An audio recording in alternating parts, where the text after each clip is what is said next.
to introduce yourselves as well as your research projects and the way you're being involved in this, because I've just had a conversation with Johnny who explained to me that not all of you are doing PhDs, some are postdocs, and some are associate researchers, or whatever your system of classifications is here.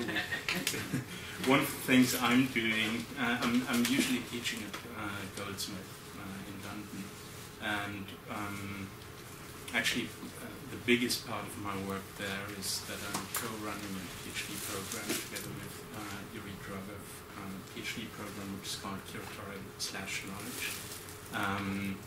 And well, we do have all kinds of situations in terms of who's taking part in the seminars, from students actually enrolled to the program, to people interested in the program, to associate research fellows, to whatever. There's lots of different things. So I would just like to get to know you and what you're doing.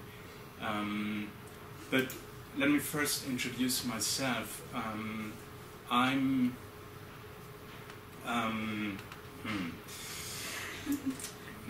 In terms of my academic, it's a difficult thing to do. In terms of my academic background, I've done all my degrees in philosophy, so I have a strong background in philosophy.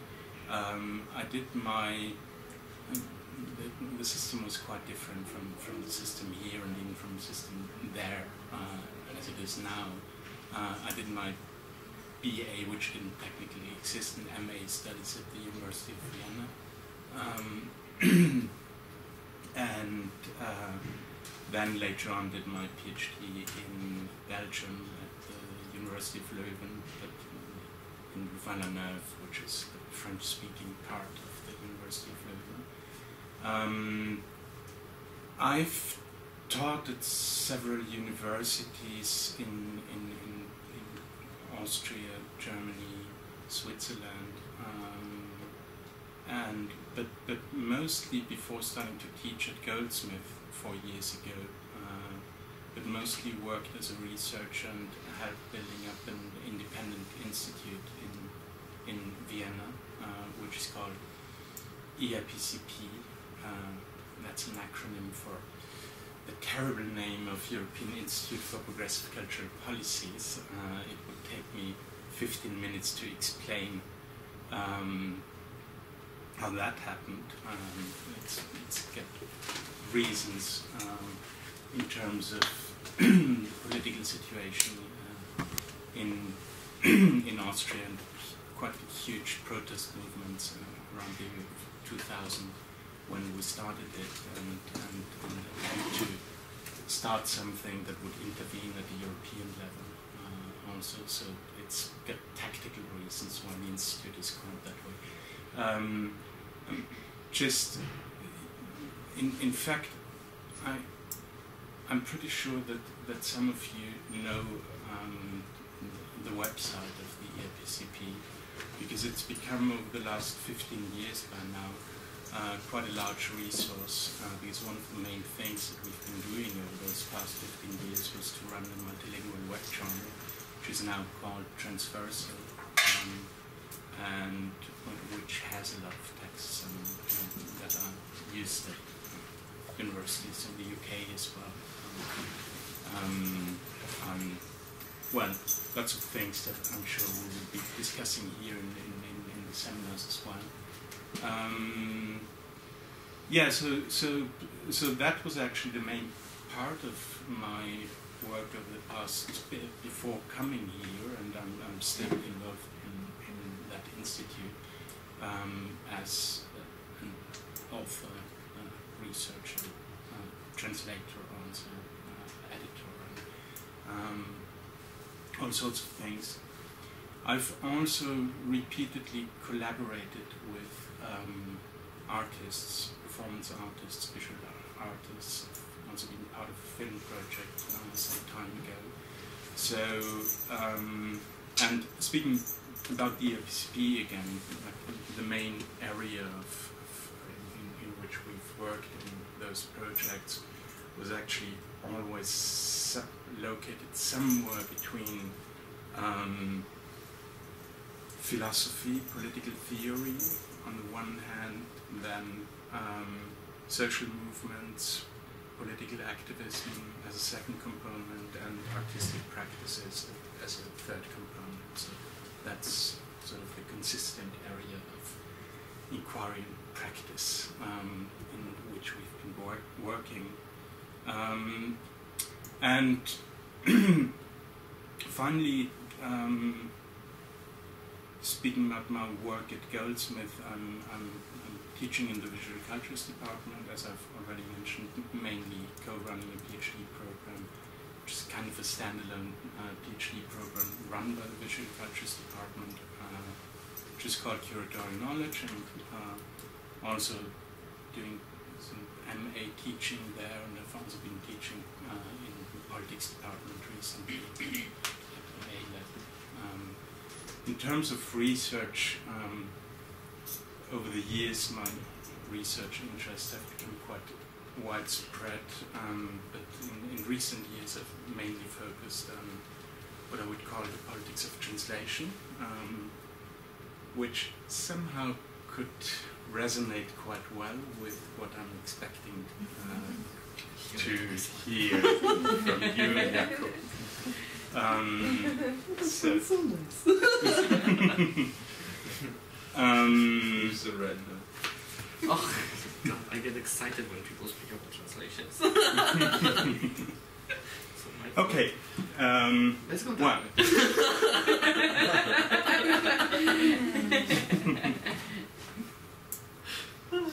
No, seriously. Oh, no, sorry. Okay, so yeah. We will find out later. Okay, so can I ask you to just introduce yourselves and your projects and you want to tell me? Yeah, my name is Guy, and I'm at the MA level at the moment, in the philosophy course with Johnny. And my practice is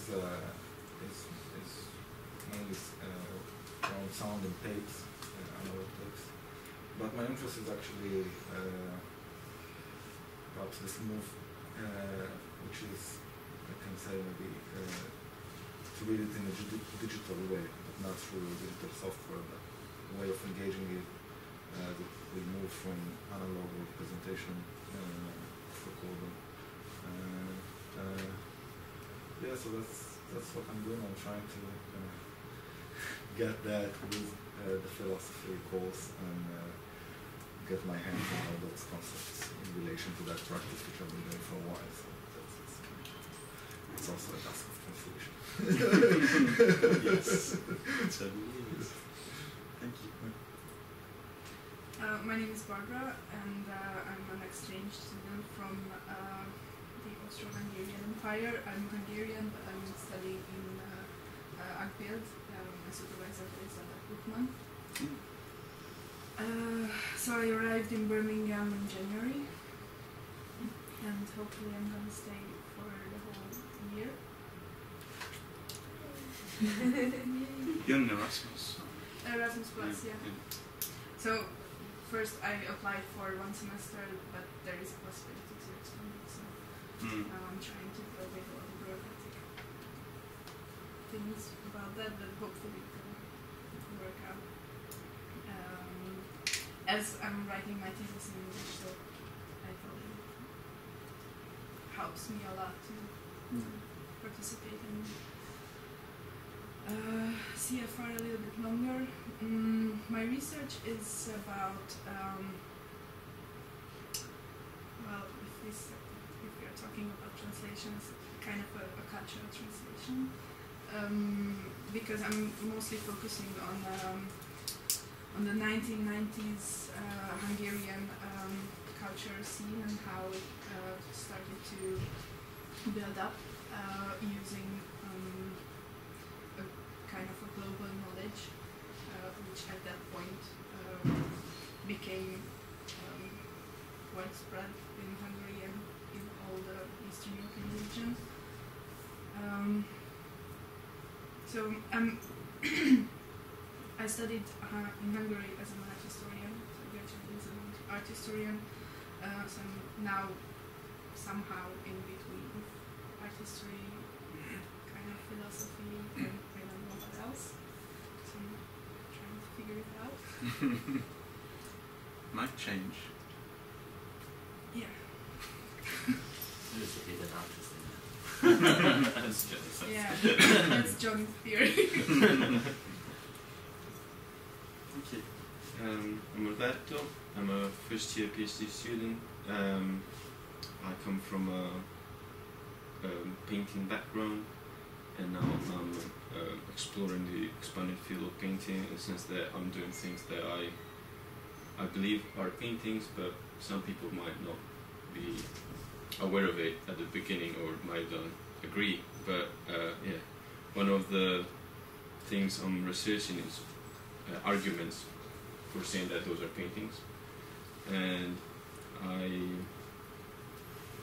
I'm researching concepts that are a bit in between of the visual and the acoustic, in the sense that I'm just working with the visual, but I want to argue that there are some other ways to approach the perception, the visual perception, and that makes sense to talk about sort of listening oriented attention that can be applied to the site. Thank you. So my name's Gay Place. I'm a part-time PhD student, just started on my first year. My main background is in fine art, sculpture. I also work here as sculpture technician and work with a lot of the students downstairs. I changed my name a couple of years ago, which sort of settled this in motion, and my sort of really bad title at the moment, because we know we've got to change it, is Gay Place, Quiet Piece of Work in Progress, and it's looking into the nature of bodily identity as experienced in the production of art and how that works, and it's a bit of a cheeky play on being gay in the old-fashioned term of the name, and I like to play around with that a little bit. So there's bits of identity, bits of sculpture, and sort of bringing fun into it as well. And that's it for me. Great, thank you. Let's go this way. Kate, I'm a senior lecturer in another university in Birmingham, and I come to the seminar as a postdoc, interested in philosophy, which isn't my background. My background is theatre and performance. My PhD's on Edward Bond and Jacques Lacan, and I'm currently really wrestling with the book proposal, which I'm trying to read Heidegger's Identity and Difference through the eyes of Lacan. Sounds like fun. Yeah, so I'm trying to put forward a theory that we can read the graph of desire as a commentary on identity of difference, as a sort of philosophical thing as well as a psychoanalytic thing. And the upshot of this is I'm trying to create a new definition of the dramatic. Comic and tragic jouissance is going to be where the book ends up. Do it. You've already started writing. I'm writing a proposal. Writing.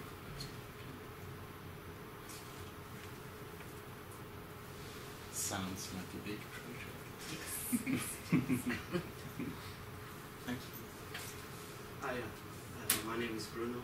I am an artist in resident here. My practice plays around with reference of a virtual space and concepts of architecture and philosophy. A lot because my background, I worked 7 years as a draftsman. and I'm studying at the moment the interpassage between the virtual and the actual architectural spaces. So tomorrow it will be an opening of an exhibition here in the Article Gallery, where I'm going to have a piece there. So if you want to have a better understanding of my work, it will be there. That sounds great. I would love to come actually. The problem is I live in London. And I'm full, really. Isn't he going to stay there for? He will stay there for a month or more. Oh yeah, okay. Okay. So you're all invited to. Okay. It's not only me, another 13 artists. Okay. Could you send the information? Yeah. That'd be great. So basically, I mean, right now in March, for the rest of March, it's a bit difficult for me to spend more time here in Birmingham because actually that was a bit of bad luck that the seminars here are scheduled for Wednesdays from 4 to 7 because I'm teaching an MA course at Goldsmith on Wednesdays from 10 to 12, so it gives me just enough time to get from London to Birmingham. But in April I'll be able to spend more time, come here earlier in the day, and if it's probably finished by then, right, the exhibition. 22nd of April is the first seminar in April. I'm not too sure. Yeah, I'm not too sure, but I will send you the information. Yeah. But the exhibition is in this building, so it will be very easy to see. Okay. Are you here next week? Yeah, I am. And yeah, I do have half an hour. We can all go over. Considering train times and getting to the train station in London, I will have half an hour, so I can at least have a look. If you can, yeah. pop in. Okay, that's great. Yeah. I'm Dane, first year PhD student. My thesis is on immaterial media in digital arts practices, digital sensibilities and algorithmic undecidability in real-time systems. So I'm using my art practice, which is a mixture of digital technologies usually manifest in the forms of video, sound and installation to look at how the idea of immateriality still has this need for a materialisation in a radically sort of different way, and how that sort of manifests itself through digital methodologies. So bringing in, like I said, these algorithms, undecidability, and bringing those together to sort of contribute to a sort of methodology of figuring out what this material is, how it emerges, what happens with it, how it endures. I'm also the CFAR research assistant. I do everything. I'm the research art editor of Article Press, with the research journals thesis. What else do I do? I'm a course tutor on the MA on timely meditation, contemporary philosophy and aesthetics. Do all that. You're in charge then. I just do the dirty work. Great, thank you. Well, Lee Hewitt. I'm actually a researcher here at the School of Art, and so an artist and designer. I am starting to undertake the PhD, so I haven't actually got one yet, so I'm kind of signed on, almost. Almost. I have written a proposal, and it's basically the work that I'll be doing will revolve around the idea of science, how you experience science, art, and this kind of cohesion between the two, particularly in reference to experiencing and making of art, and in its kind of broadest expanded term, and that's all being understood through the lens of kind of quantum materialities and the materiality of substance. That's it at the start. I can't really explain it more. So I mean, a lot of the artwork that I do increasingly is revolved around that, and is kind of engaging with this idea of the material and the immaterial, and kind of science and kind of art coming together and clashing somehow, speaking in both voices. And you would hope to be able to start well, in the autumn, or? Yes. But I have to talk to John Butler, if you know John Butler, so I've got some negotiation to do between now and then. He's alright, don't worry. I know he's alright, but it's, we'll see. Right. John's not No. Thanks. Hi, Stefan. I'm Mark Walker, postdoc.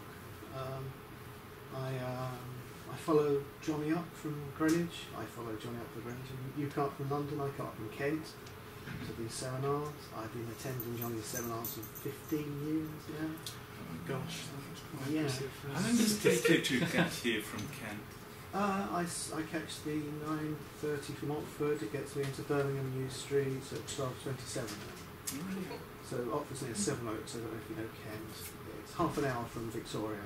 Seven Oaks. Seven Oaks, yeah. So My first year of teaching, I was still, for the first 2 years of my teaching in Goldsmith, I was still living in Vienna and commuting because I was just started a research project, and I ended up in a hotel in Orpington, which should be quite close to it's Seven not Oaks. too far away. Yeah. Yeah. That's where I've come up. That's where I come That's up the from. closest I've ever come to Kent. Yeah. Garden of England. It's very different from here. It's very different from London. In fact, I've been thinking the way that I'm really kind of in Kent, you're very hemmed in. It's very much at the corner of the country. You've got London, which, as I look north, they've got the North Downs, which is like a psychological wall with London behind it, 10 million people. And you never really see, the rest of the country is there. But since coming up here to Birmingham, I've really noticed that you've got cities that talk to each other, so it's a very interesting manoeuvre coming up here. It's very spoiled down there in London. It kind of colours everything that we do in Kent on the continent, to be well. But to come up to here, it's been very, very interesting, and using the city, thinking about how to the city, that's one kind of philosophical landscape, and then in here in the art school is another kind of philosophical landscape. And my background is in philosophy. My PhD was on Adorno, with John was my supervisor. Experiential, let's see if I can remember the title. Experiential embodiment and human immediacy, Adorno's negative affinity. Yes, still got it. It's not always there, but there it is. So, background was mainly in philosophy, and as an undergraduate, and then PhD. Artist, musician, depending the mood I'm in. I do things that I do art, I do music, but whether I claim to be an artist or musician depends what mood I'm in, who I'm talking to, whether there's an hour in the month or whatever. Anyway, but yes, music, art, and at the moment trawling through a lot of Habermas at the moment. I'm really enjoying, and that's really what I'm trying to. It's really to do with the outside, this idea of the city and the philosophy for the city, because I was doing some mentoring here, and Habermas kind of worked as the mentoring, some understanding on the mentoring scheme that we were using here. So, what else? Yeah, that's kind of me, sort of in a nutshell somehow. Yeah. Hello, my name's Jo, and I teach in a school, teach art and design in a school, and I'm first year PhD student here, and my research is looking at how pedagogies are shared or reflected in each other between contemporary art practice and art practice that happens in an art room in a school.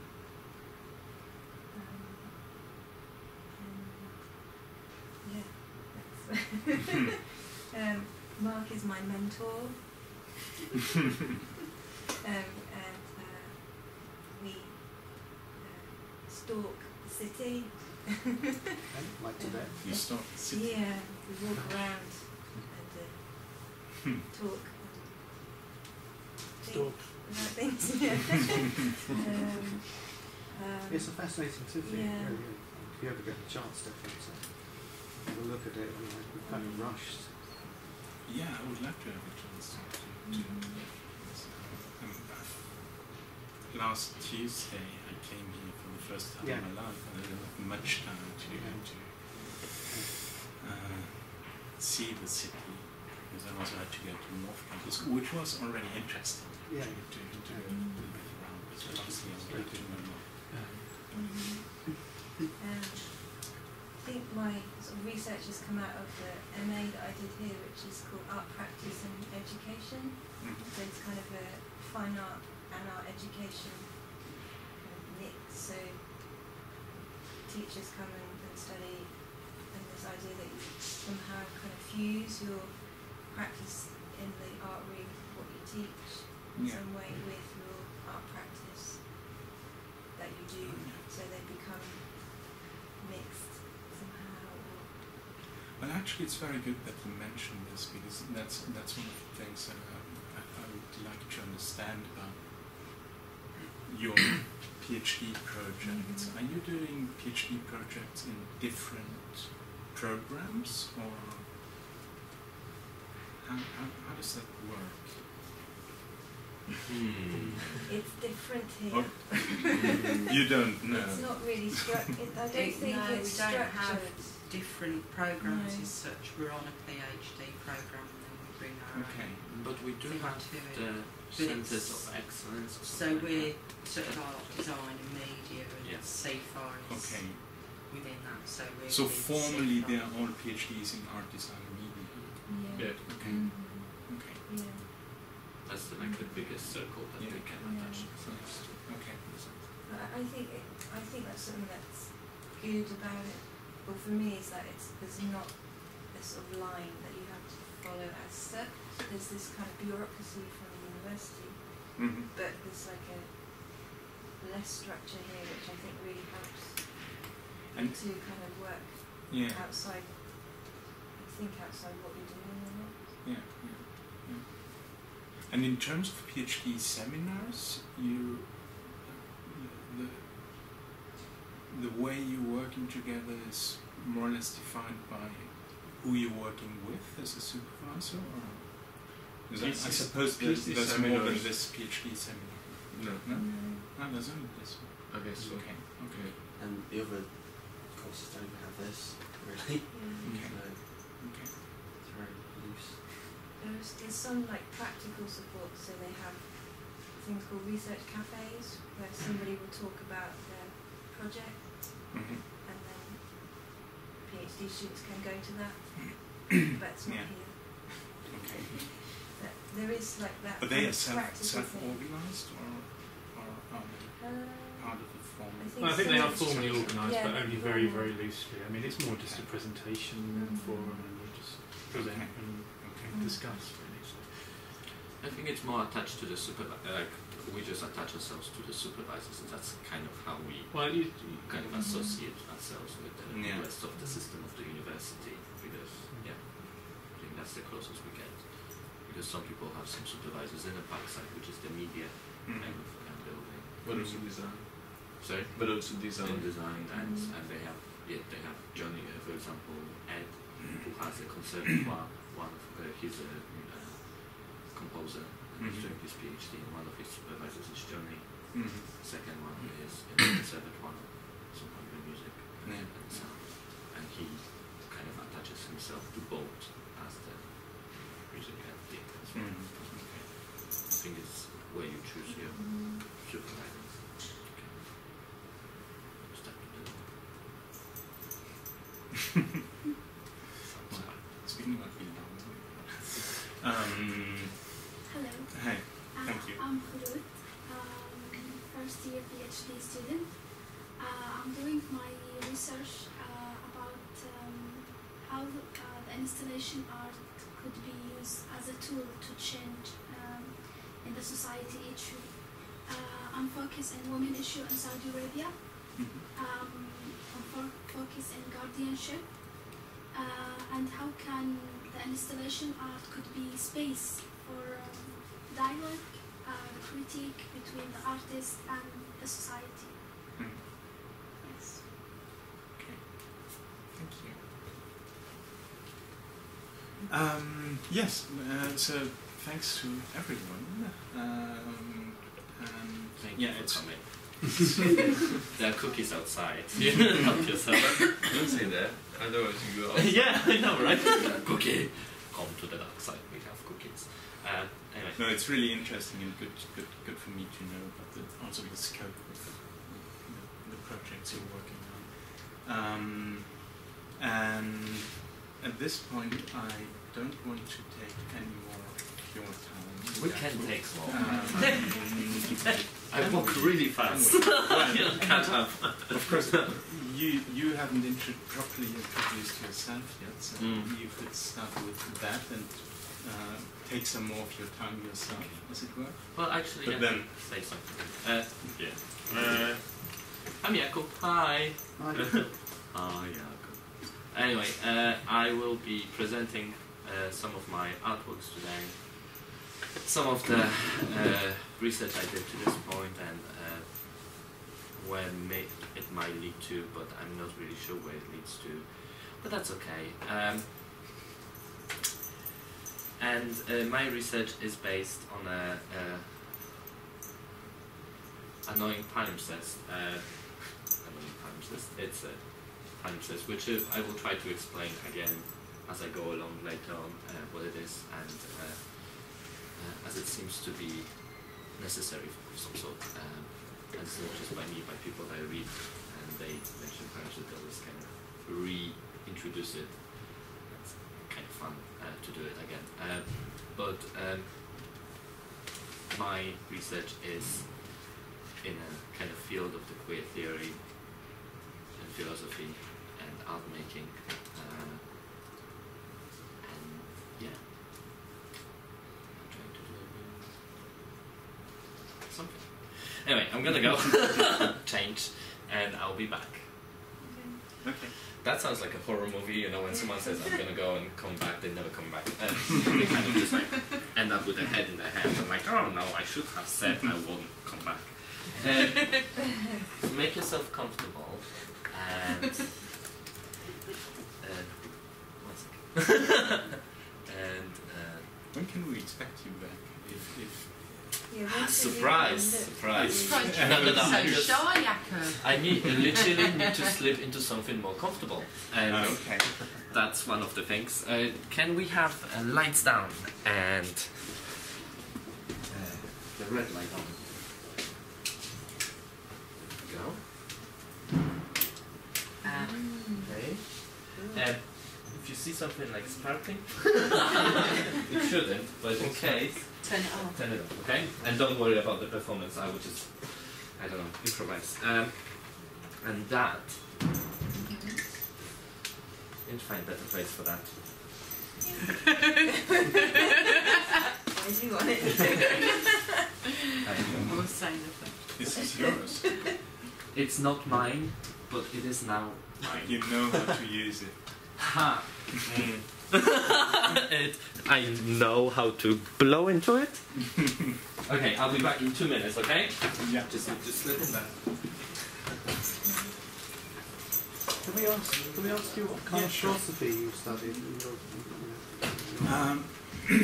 background? Well, there were quite different periods. Actually, during the years of my study in Vienna, I was mostly the philosopher with whom I started, well, from whom I learned how to think philosophically, as it were, was probably Heidegger, even though I always had a lot of suspicion for various reasons. And so my main inspirations and interlocutors in philosophy during those years were Nietzsche on one hand and Friedrich Hölderlin on the other hand. Friedrich Hölderlin, How do you spell that? H-O with 2 dots on top of the O, L-D-E-R R-L-I-N. And he's a very interesting figure because he shared a room with Hegel and Schelling for a couple of years in Tübingen and studying.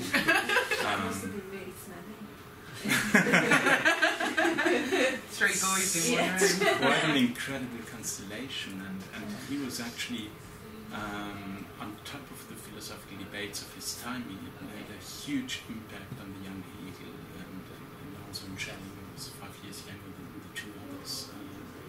And he was the first to hear Fichte teach Fichte's doctrine of science in Vienna. And he wrote philosophical theoretical texts, but then chose to do poetry rather than philosophy. And obviously Heidegger did a lot of lectures and wrote texts on Hölderlin. So for me, Hölderlin was actually, in this period, like, the main reference point that allowed me to move away from art. Then there's lots of other things, phenomenology, structuralism, the Benjamin. Okay, thank you.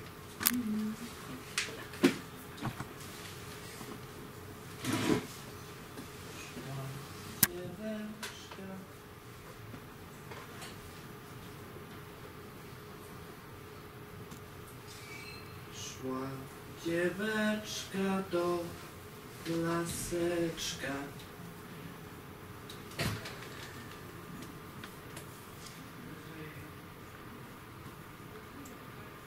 Do zielonego.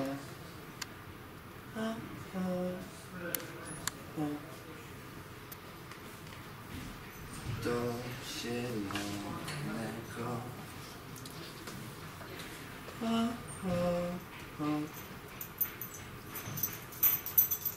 Do zielonego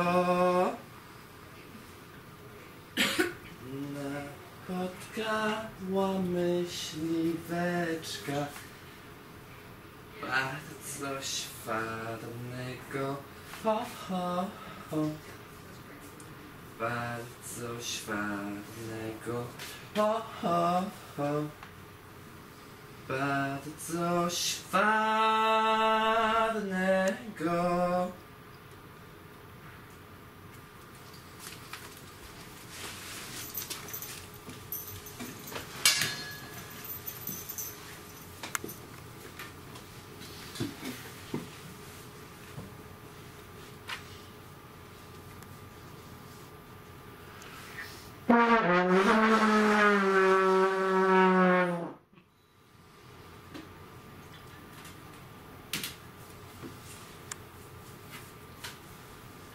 Szła dzieweczka do laseczka, do zielonego, aha, do zielonego, aha, do zielonego.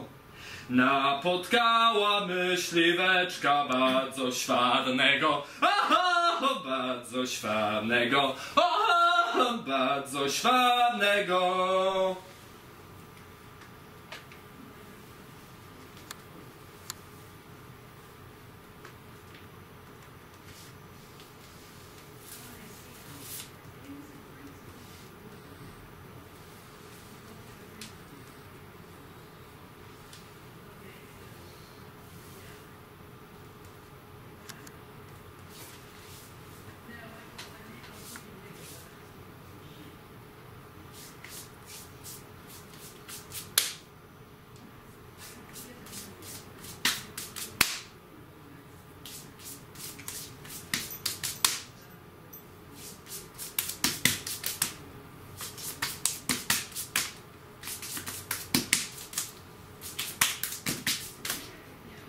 Szła dzieweczka do laseczka, do zielonego, do zielonego, do zielonego. Napotkała myśliweczka bardzo świetnego, bardzo świetnego, bardzo świetnego.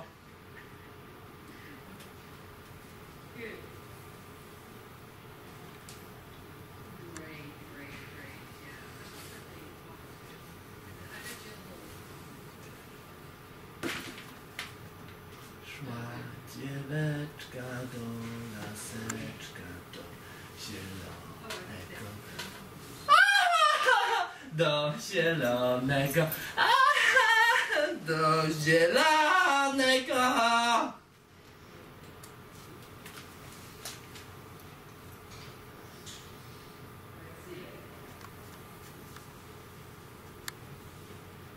Napotkała myśliweczka bardzo świetnego.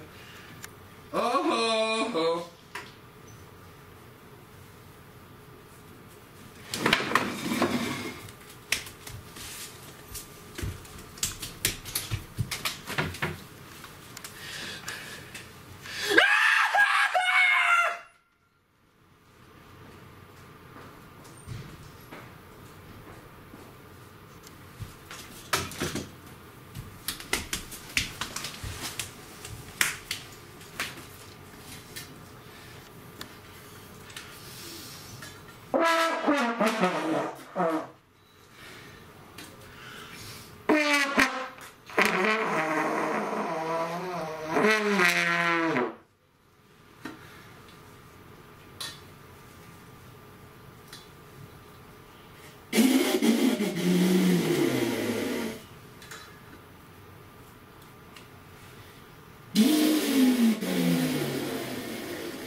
Szła dzieweczka do laseczka do zielonego.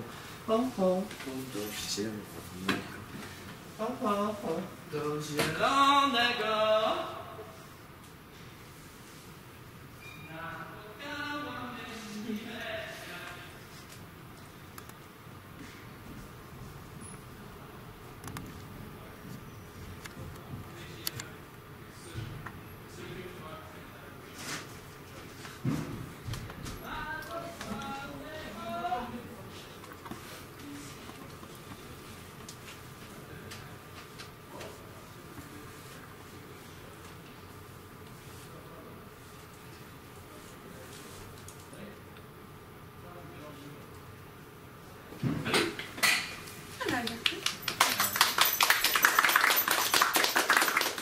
Burning, so I'm sorry.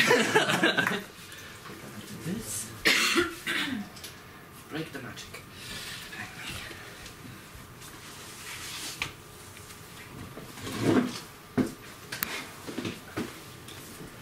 Hello. Okay. So that was what that was. That was a performance that I prepared for the. There was a movie festival, film festival, called Behind the Curtain, which is the Eastern European movie festival that happened in Birmingham in the area. And I was asked by one of the coordinators, of the festival, to do a live performance for the opening night. But that's not how it really happened. I mean, that was performance based on that performance, but originally it was Fatima. Fatima is part of my research.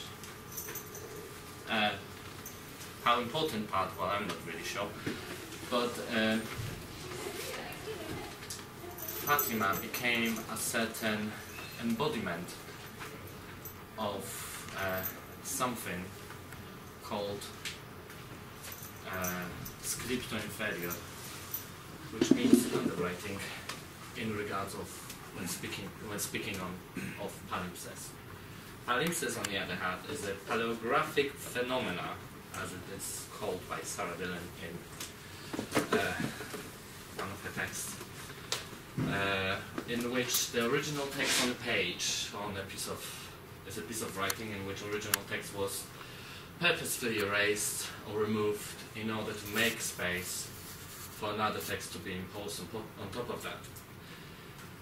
Usually it did not have a strong political connection. Oh, that's a bit Well, it did. It always did. Everything has political connection.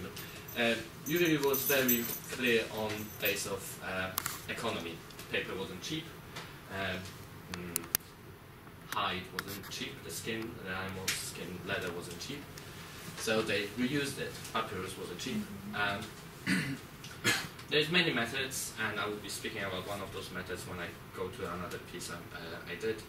But what happened is that the original text, the text that was erased, the scripto inferior, the Fatima, in some way, became visible again. It appeared again. And that's how palimpsest became to be. Mostly because ink contains some metals and oxygen. When metal, well, that darkens. And over time, the text reappeared.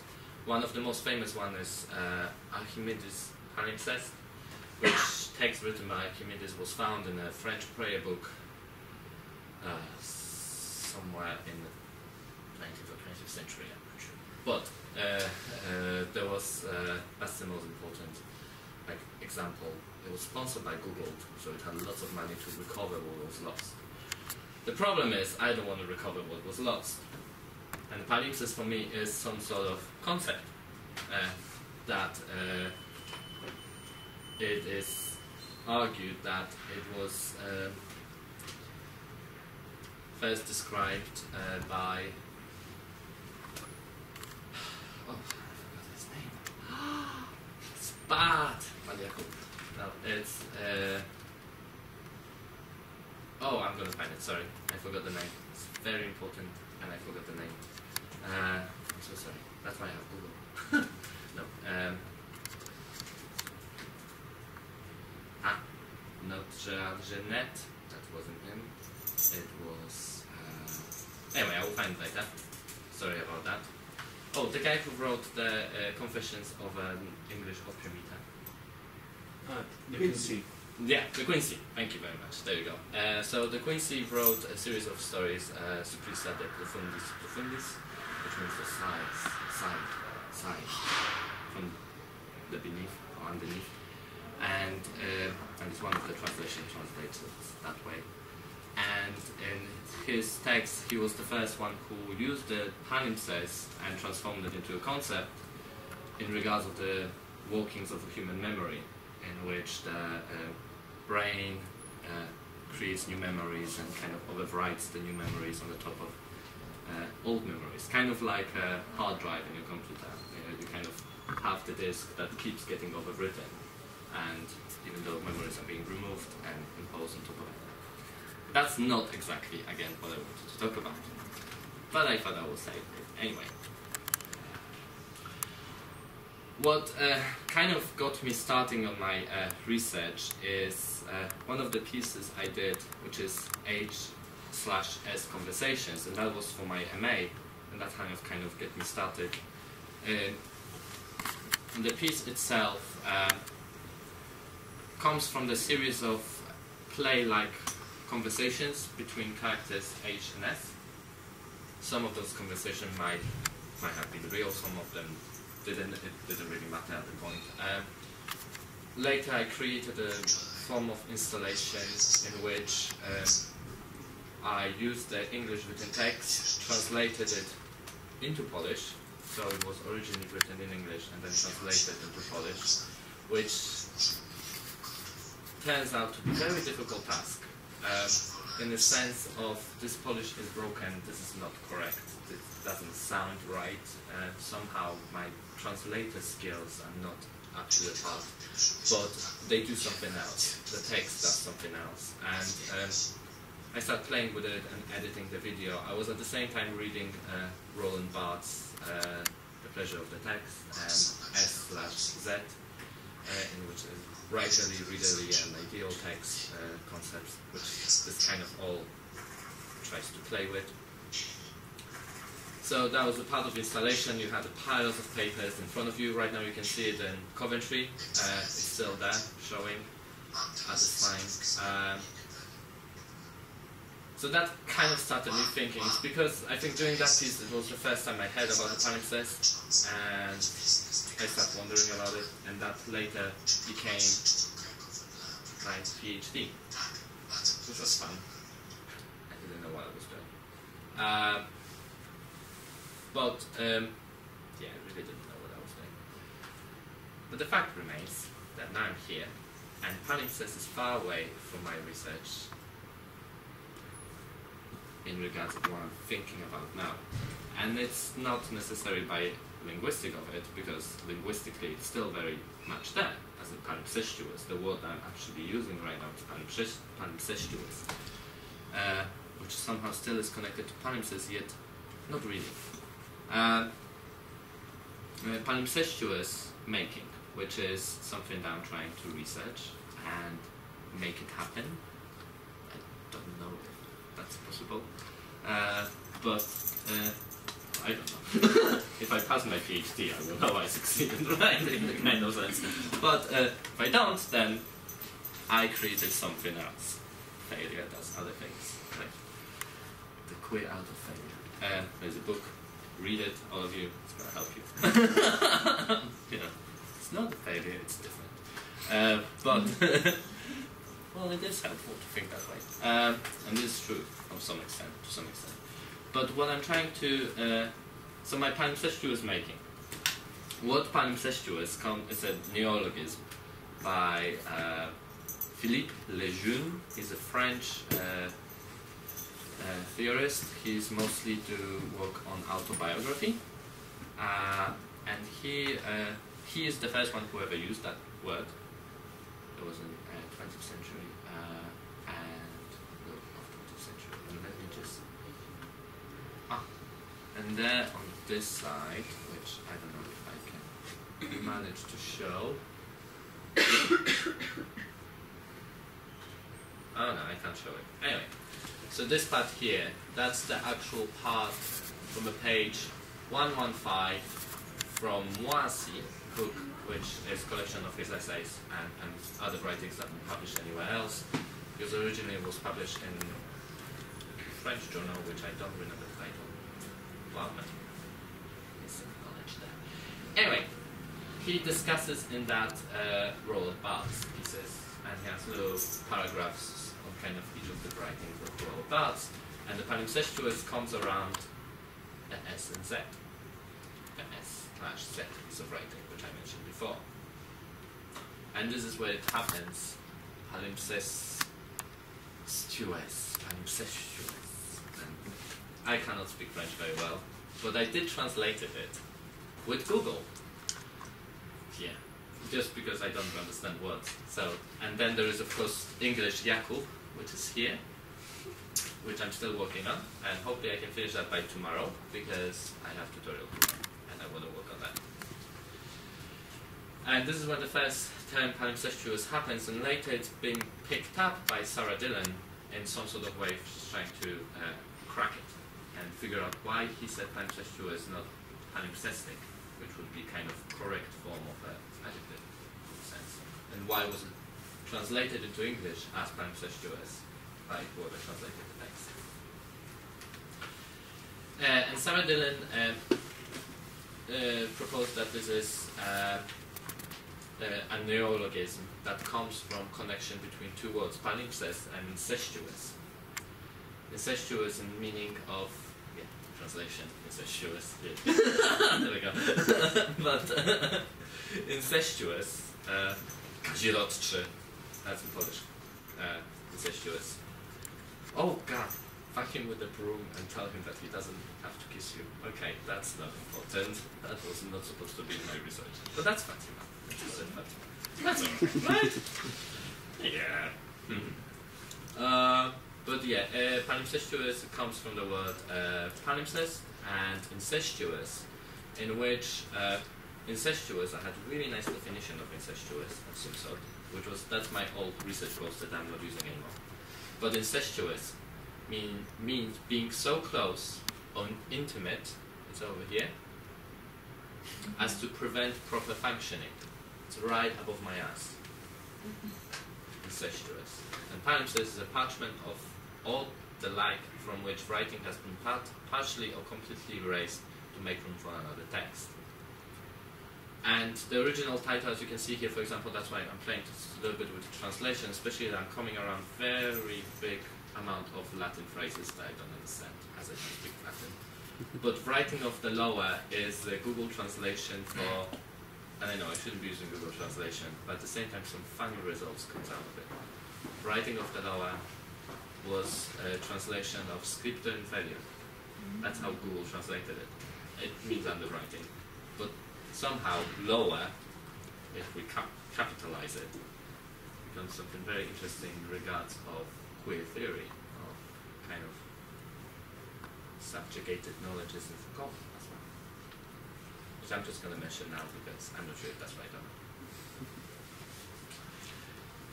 But, so I started on that journey of palimpsestuous. And it wasn't in one of my tutorials because I was walking through titles and trying to crack it exactly what it is.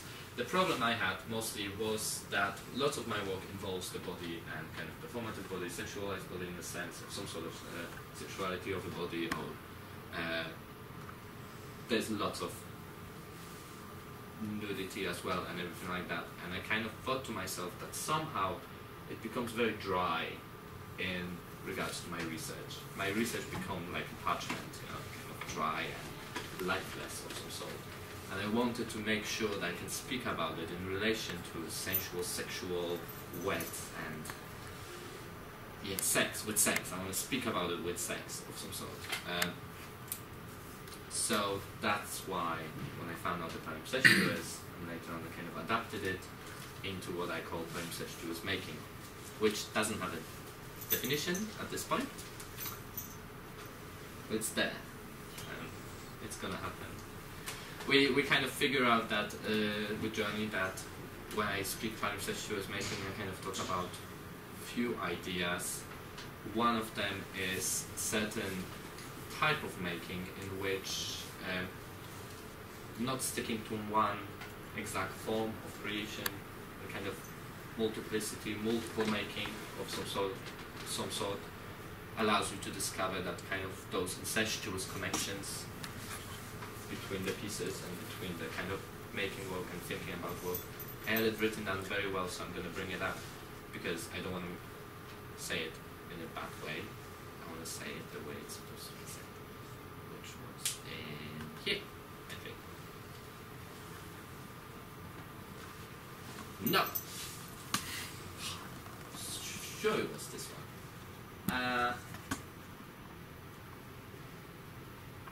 No, that wasn't this one. I'm so sorry. That was... Yeah?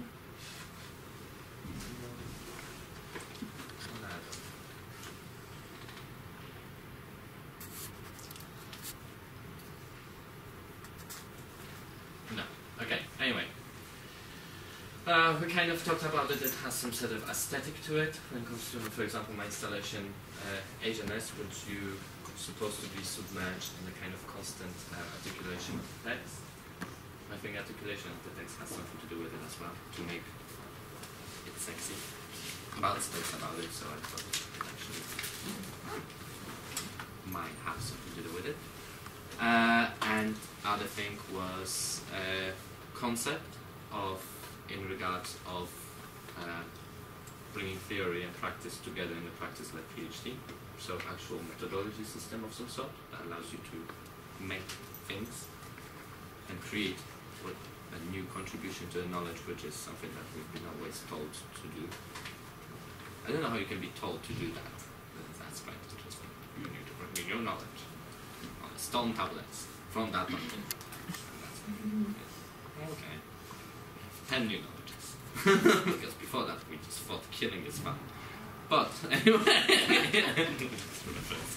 that came to my head.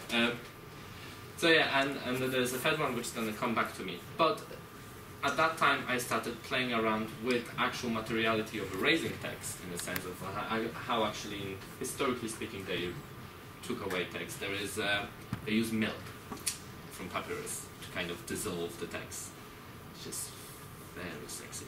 But at the same time, they used literally a finger and then grabbed the text off. And that's that kind of model, and and sorry I'm referring to Saladin quite often, she does, it's from her, I'm taking it further. She's literature critic, and film studies, kind of, she based around that, and then keep borrowing from her quite a lot, in the sense that it kind of furthers it into a making, the actual process of creating art, not necessarily just theory, that you can find those hidden connections, actually making those happen, in a sense, which she kind of never talks about. She finds them, but she never talks about what it is to actually make them. And that's why palimpsestuous making, she comes out with a palimpsestuous reading. So she's very close to me. And she's in Cambridge. So I might go to visit. Hi! That's what get me out to Cambridge. I need to go to Cambridge because I still need to see the actual palimpsests in a kind of physical way, because I only saw them in the text that they sent to me when I asked the collection to do it. Anyway, that's one of my videos, which is I called Illumic, my library, which reference back to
So that was wet finger from my mouth on the page, and editing that, and removing one of the title pages from Illuminations.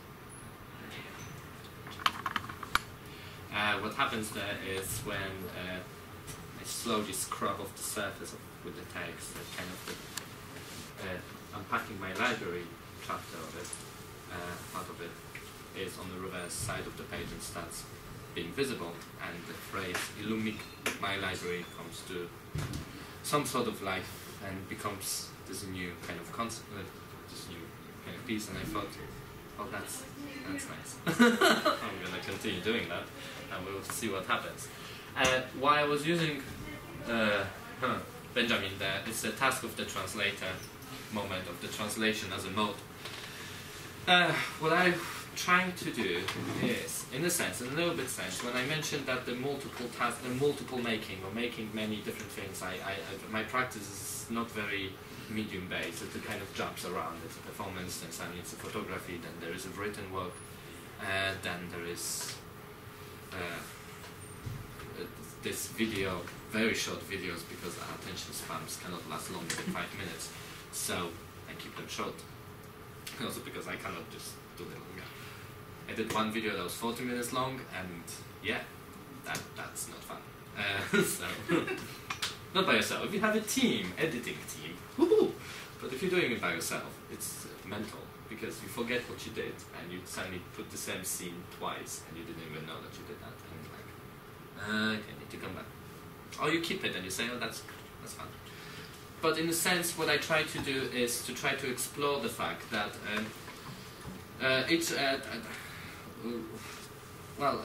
classical translator, each translation allows for the certain, as I understood it, and tell me if I'm wrong, because I might be wrong there, which is great, because I already discovered I was wrong about it before, so I might be still wrong. Allows for discovering of what is called pure language of some sort, and that's what we kind of claim. So each translation allows for that, in a sense, and that's why it should be all kind of approached. What I'm kind of saying is not necessarily pure language, because I kind of try to take it away from the linguistic, in a sense, just get it somewhere else. It's for other understanding of different logic of some sort, from other logic. Queer logic. But the translations, queer logic, grammar. Anyway, translations. Why do I find them fascinating in a sense, or why do I play with them even when they are not necessarily proper? Because for me they are very incestuous with each other. Familiar comes to mind. You know what? When you put sex and family together. Yeah. Now I know I sound like a crazy person who should be in a little cage somewhere outside the society. Don't let him near your kids. You don't want that on your dogs. But the fact is that there is certain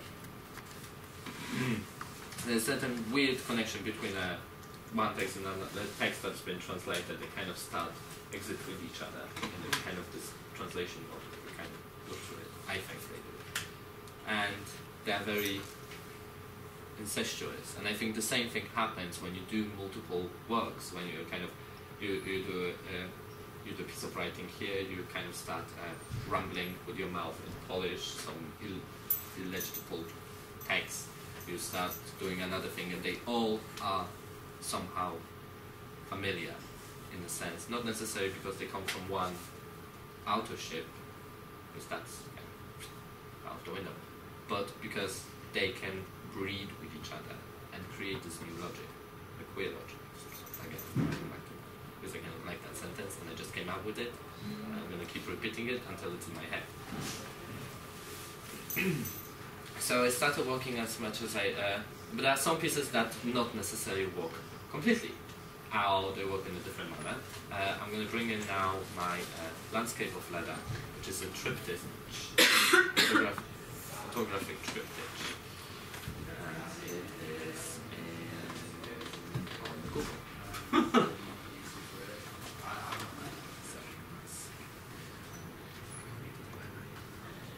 Landscape of leather. So that's the first photograph. This is a grey landscape of my leather.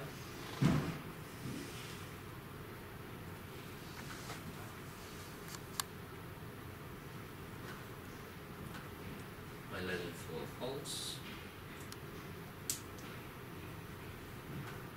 And the third one.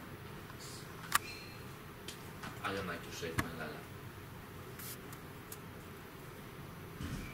In the theory they are triptych, so they should be, well, somehow narrative. This piece, I was sitting with Johnny and we were discussing it because I had some problems with it. It wasn't, I think it was the middle part, the whole part. It was whole. It was what it was. It kind of couldn't, I didn't know how to approach it in regards to my research and kind of, what do I say? It doesn't really, it's not really palimpsestuous. It doesn't feel like some of the other work I did that could be considered that. And then something happened. I started thinking about the space of which that happens, and time in which that happens, and how that happens. It's a self-photography. There is no photographer. There is no photographer there, but it's me photographing me, performing me at the same time, running around and being multiple. And it's not because of just simplistic tasks, of making sure that your legs are up.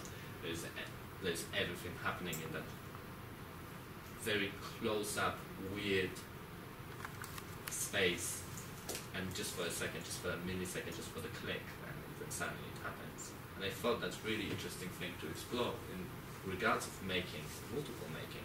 It is multiple making, and yet incestuous in regards to the body, masturbatory even, to some extent, which I found.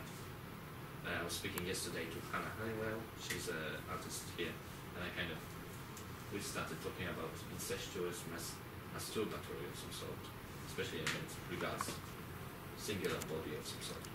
But it's not singular body, it's multiple body. And not only the tree in the picture, but me running around and forgetting to close the curtains. Because then you realize what you're doing and you're like, Anyway, so that piece became, for me right now, very much the center of what I'm writing. I'm writing about this piece and regard how that piece became. And it slowly becomes something bigger, as in sense it suddenly collapses with the images and with itself and intertwines and somehow it becomes very much this moment when they tell you that practice should lead your research, your theory. That's what had happened, and that's quite interesting because somehow you try so hard not to talk about your practice as in to create a theory, and then actually it happens. You're making that's another part of the making, this piece of writing. So it's something very interesting I started to observe. So I started writing about it. I call it Magnolia because the pictures are black and white. So Magnolia is an obvious choice for words. It's because they are beige and everything is beige in that space, except in the pictures it's black and white.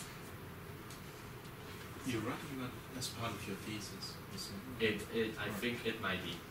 At this point I'm not 100% sure. I'm laughing from it that it's part of my thesis because it's too early for me to even start writing.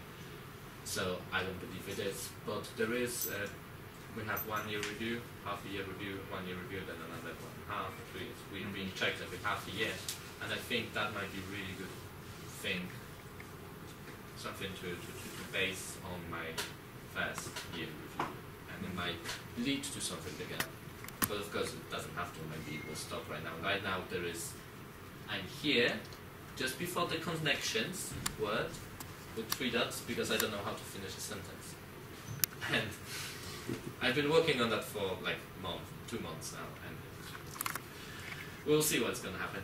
1,318 words. 2 months. Such hard work.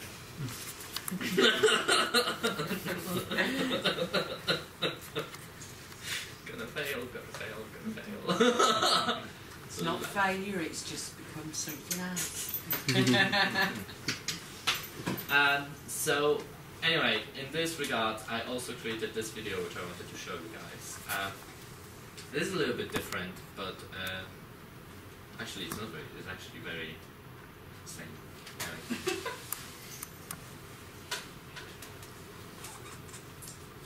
Co się dzieje? Oh, it has spelling mistakes, which I'm really apologizing for. Usta. No. Usta. Usta się pojawiają, usta się otwierają. Usta się otwierają, coś z nich wychodzi. Co wychodzi? Noga, 2 nogi. O nie, to całe ciało. To jest całe ciało. Lekko przegięte. Usta się otwierają, co z tego wyjdzie? Następne ciało. O, popatrz, drugie ciało. O, już idzie 3 ciało.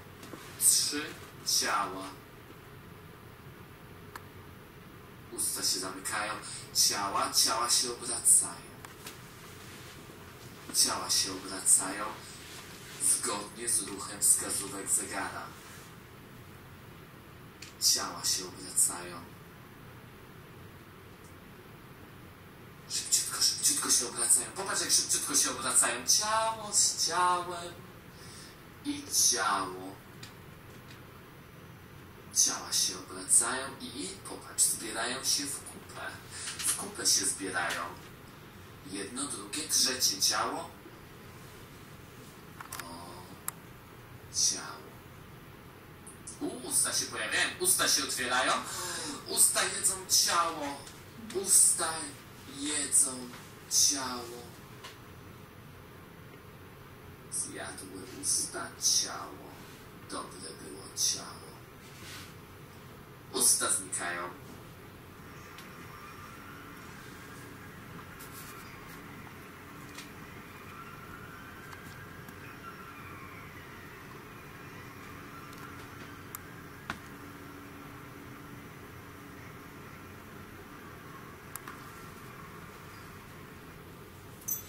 So yeah, so that's my latest piece. It has few things. It has first of all translation, spoken Polish with English subtitles, which are incorrect, and I realized it after I submitted that piece. But they accepted it on conference. So I maybe sort they of don't know quite how to- liked the fact that some of, I did this have a look at Saturday. it earlier, and I Yeah. didn't realise because the sound on my computer downstairs doesn't work, so I didn't realise it was the Polish. But I actually quite enjoyed the sort of understanding of your practice, some of the mistakes in the text anyway, which I thought was What I quite found, interesting. Now seeing it again with the sound. we with Alberto helped me a little bit with, well, not a little bit, a lot, like including me rambling and trying to calm me down, so he can do his research and I can do my research. Someone has to do it because I sometimes literally can just go on. But there is this moment here, which is exist, not exist, n'existe pas. And then he says, and he even spelled S, he wrote Z instead of S in the text on S/Z, which I found, he realized he made a mistake, but he kept it and he just talked about it. It's kind of, sometimes it's very interesting to read because it's like a narrating in a lifetime. It's a narration of what's actually happening. It's kind of odd narration from the perspective of doing and narrating at the same time. But anyway, so it's fun. But he did that mistake, and I kind of find some of those mistakes, or as I like to call it, mistake. So because you take it, even if you miss something, you still take it. I do like them, and I do know there is a certain amount of exploration I need to do to it, especially in regarding queer reading and not being able to tell what it is that you are actually seeing. You're seeing something that should be like that, but you can't really get that. And it's in that book, I see what you're saying in Henry's book, that first one, this one small book. Henry kind of goes over somewhere around it, where you kind of, your approach, especially here, is regarding the art in a kind of textual manner, where you approach, and Matthias Falbach, one of the artists he's using, that when you approach the text, and it looks like something you should be able to read, and yet you can't, because it just looks that way, and you have this moment of forward and backwards, and kind of like double focusing, and sometimes when the camera needs to, in order to get the focus right. So, but then you don't never get the focus right, you're just in that moment constantly. So I think mistakes sometimes do that, especially spelling mistakes. Sometimes you're like, is that really the word I'm reading? What is that reading? So I thought, there's something to explore that, in that. I haven't got around to doing it yet, but I will. So yeah, so that's what I wanted to talk about, and you guys can now ask me questions. I can respond, or we can all go for a coffee and just have a lovely, lovely cappuccino. Oh, let me just read one. Oh no, I read that to you already. That's it. No, and that's a translation of the song, by the way, which I was singing. Also incorrect.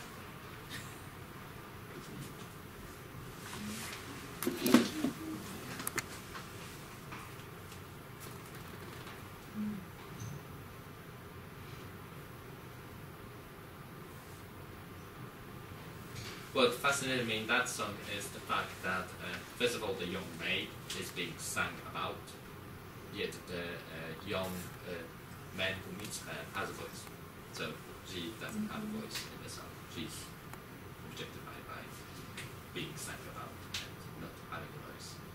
And I thought it would be quite interesting an idea of Fatima as a kind of weird region.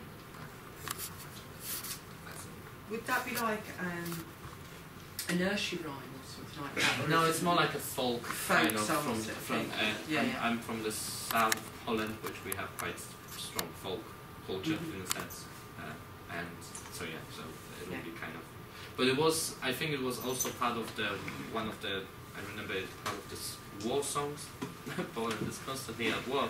Around the 20th century, or so we have lots of war songs that just keep the spirits up. So I think it might have been also that. There is a longer version of that, but I only use that because that's the only part I remember from a kind of childhood, and I can recall that. And I was singing it in the choir when I was in the choir.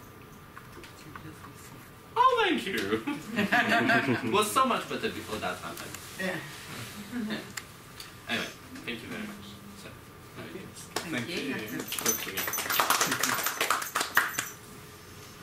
Well, I would simply want to ask you what you're hoping to find, or what range of possibilities you would hope to be able to activate through that exploration of the palimpsest. Because you were saying a couple of things, like, for instance, I don't want to recover what was lost. But it wasn't entirely clear to me what that was not the only negative formulation. It wasn't entirely clear to me what the positive project is. So that would be one very general question, and then also maybe you could talk a little more about that shift, conceptual shift from palimpsests to the palimpsestuous, also in terms of the status of the term, as it were. And obviously I'm also thinking of the preparatory reading that you sent, where quite a significant part of the text is about the difference between the social and society. And so in a lot of contemporary theory you have those distinctions and forms of theorizing, and as well as practices trying to situate themselves in these kinds of theorizing that operate on something that in very general philosophical terms could be almost understood as a kind of ontological difference in the Heideggerian sense.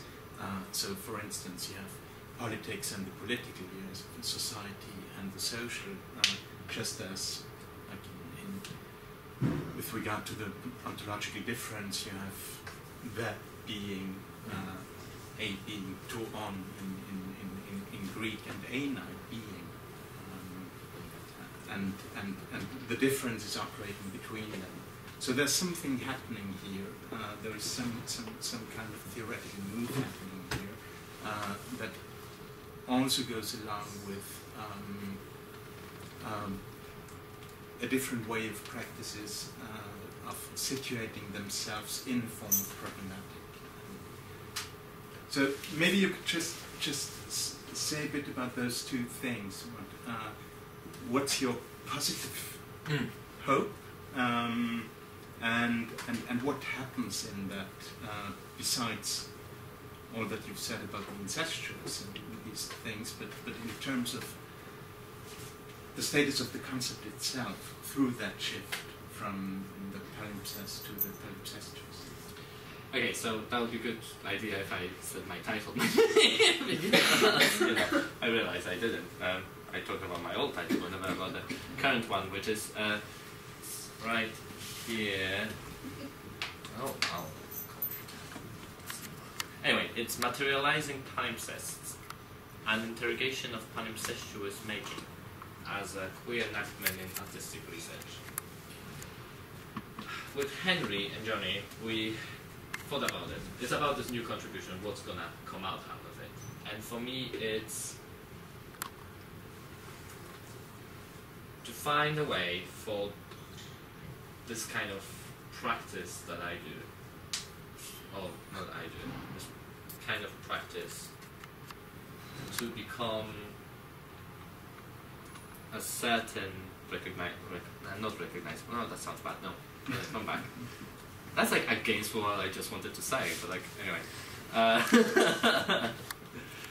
It's about creating or informing a methodology for artistic research, for practice-led PhD research, for practice-led research overall, for allowing this kind of other way of doing, and it kind of works around Henry Rogers, who is my supervisor.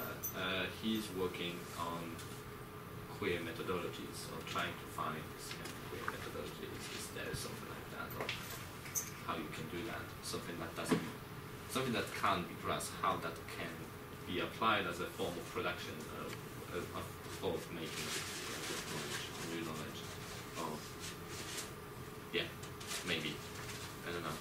Anyway, so for me, it's about creating this, or finding this system of some sort in this practice and theory that I'm going around, and creating the method, some sort of method. I'm gonna be very vague about it because I don't think it can be set, and it's kind of the queer moment. You know, if I set it, it just kind of loses the unsettledness of it and the constant change.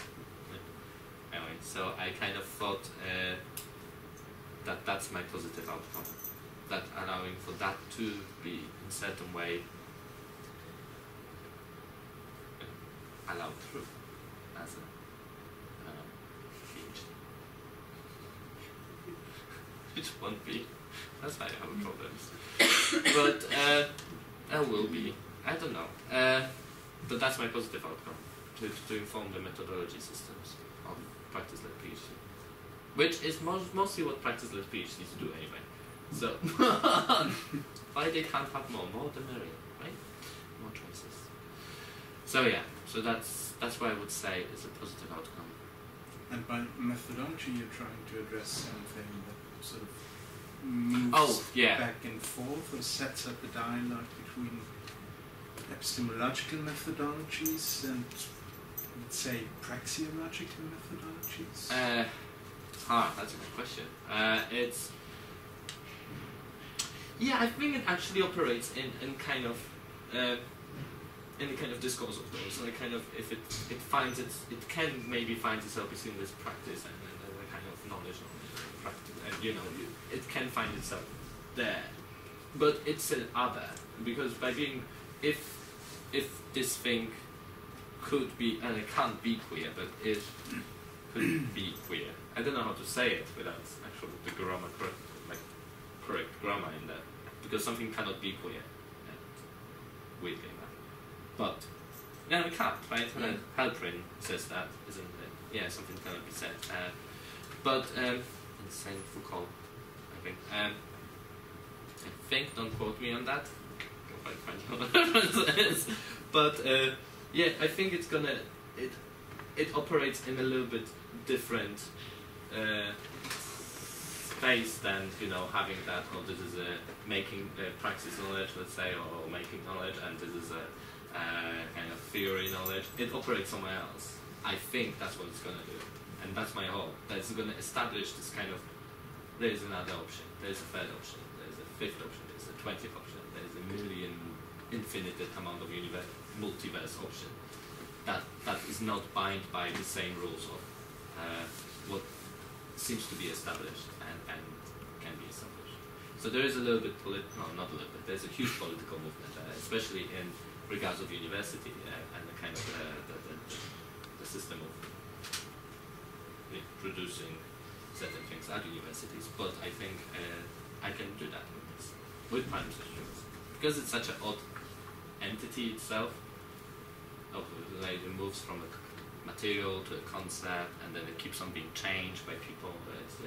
it's kind of in constant change, like queer, kind of.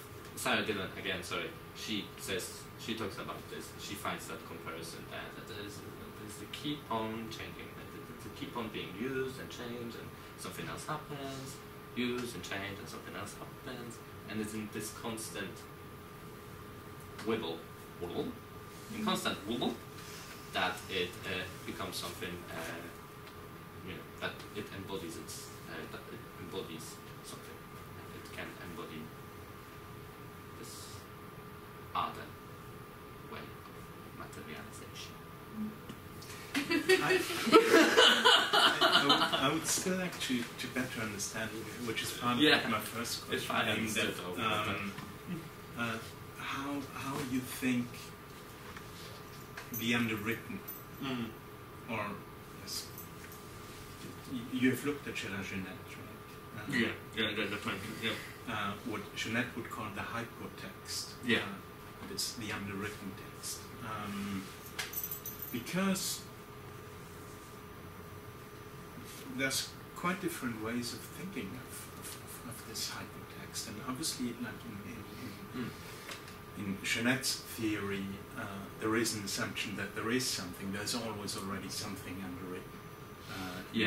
Because you always approach. But you could think of the problem of the underwritten or the hypotext in quite different ways. Like I was thinking of, there is a passage in Walter Benjamin's thesis on the concept of history, for instance, where he says, speaking about the materialist historian, and then he says, well, what the materialist historian does is actually a kind of philology. The materialist historian engages in a kind of philology, but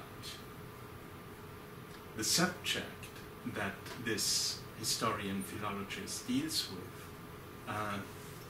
is what was never written. And here there is, of course, a really big question in that. Do you consider that hypotext, that which is underwritten, as something that is, in a way, always written, or has been written at some point, even though you do not engage in something that hopes to recover it? Yeah. Or do you think of it in terms of something that was never written? That's I think very yes. And I'm gonna take my time and look under the table. No, mouse, everybody, run. No, yes. Okay, so Jeanette, the hypertext. Yeah, but it suggests layering. It suggests that there is something and there is something of it. I don't look at layers. I don't see it as layers. I don't see it as the palimpsestuous is not layered entity. It's spatial connected entity that, layered can be spatial as well, don't get me wrong there. But that's why it goes away from the material palimpsest. Because, so that would be a, let's say, page, and you have that, they kind of, and then they wrote this way. Usually that's actually how they did. So they had a big page, they wrote that way, then they cut it in half, and they wrote that way. So the book was like half smaller. So it not only became smaller, the pages, they also kind of changed. But when I'm talking about palimpsestuous, it's Sarah Dillon will hardly hate me. But Sarah Dillon says she comes out. That's why it's adjective. It's the weird adjective. That's why there's neologism of this neologistic. Is that a word? Yeah, just say it. Yeah, neologistic. Word palimpsestuous comes around because it's not palimpsestic. Because that's the actual adjective. If something is like palimpsest, it would be palimpsestic, not palimpsestuous. So that's the kind of, I think, where it goes a little bit away from Jeanette and that hypotext and something being underwritten and overwritten, that there is a certain amount of this was hidden, and it's anyway, I will go there later. Oh, never. But so what she suggests is, in order to produce to make palimpsestuous reading. It's not to look into, to discover the hidden layers of what is always there. It's not to find that. It's to find incestuous connection that binds the space, that binds those things together. It's not about discovering what is there and the kind of writerly text, right? Writerly that you kind of create as you read, in a sense. And it's not about that. It's about finding those incestuous connections that bind the space. It's probably the first time I actually connected how does space and time connect to palimpsestuous. But anyway, so that's why I think it little goes away from the in regards of hypotext and something being always there. It's always there, but I'm not looking for it. I'm looking for how it is that it allows for the art to be created. Like those when it approaches and they kind of start breathing with each other, in a sense, they allow for the sensual making.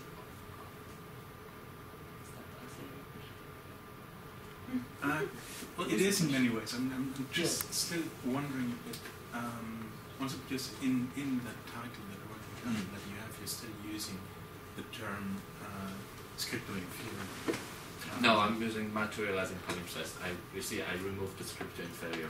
You removed it? Yeah, originally. Okay. You see, Okay. that's why it was. That was my old title. That's why, because I was interested, because that was the part I was.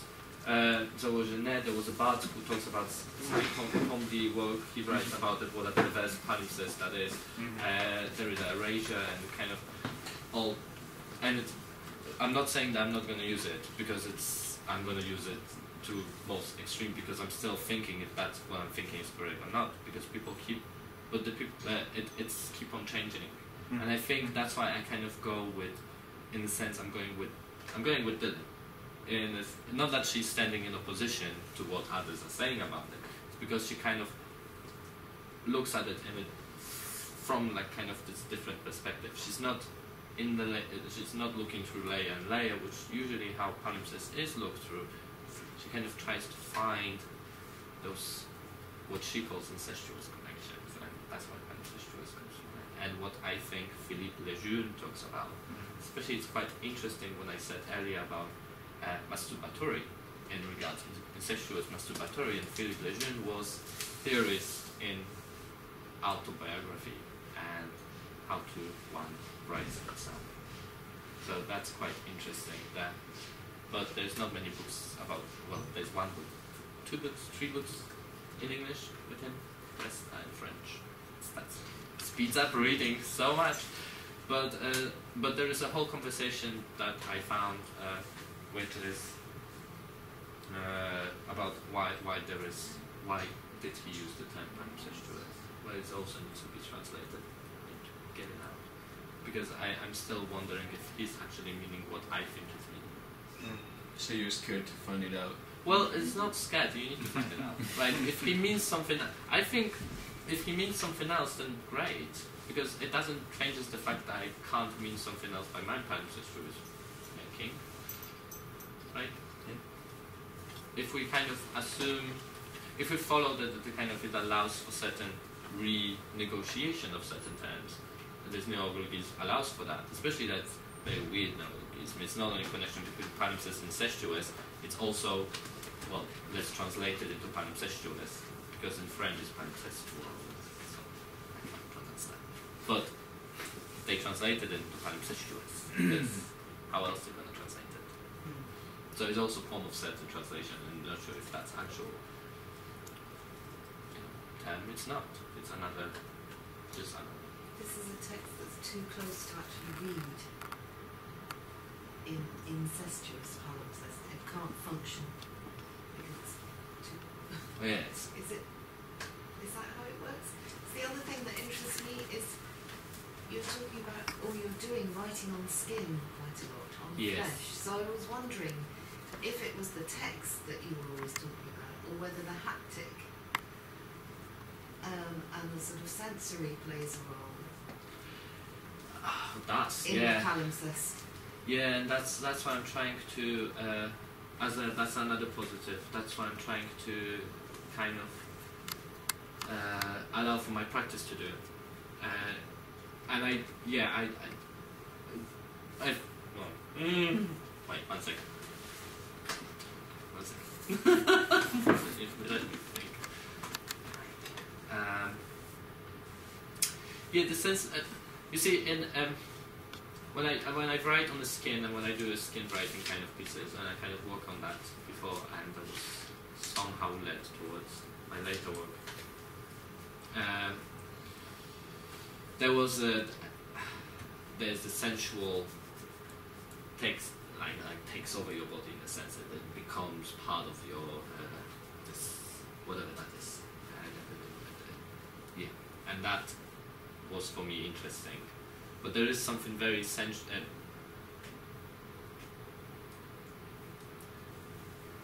No, wait.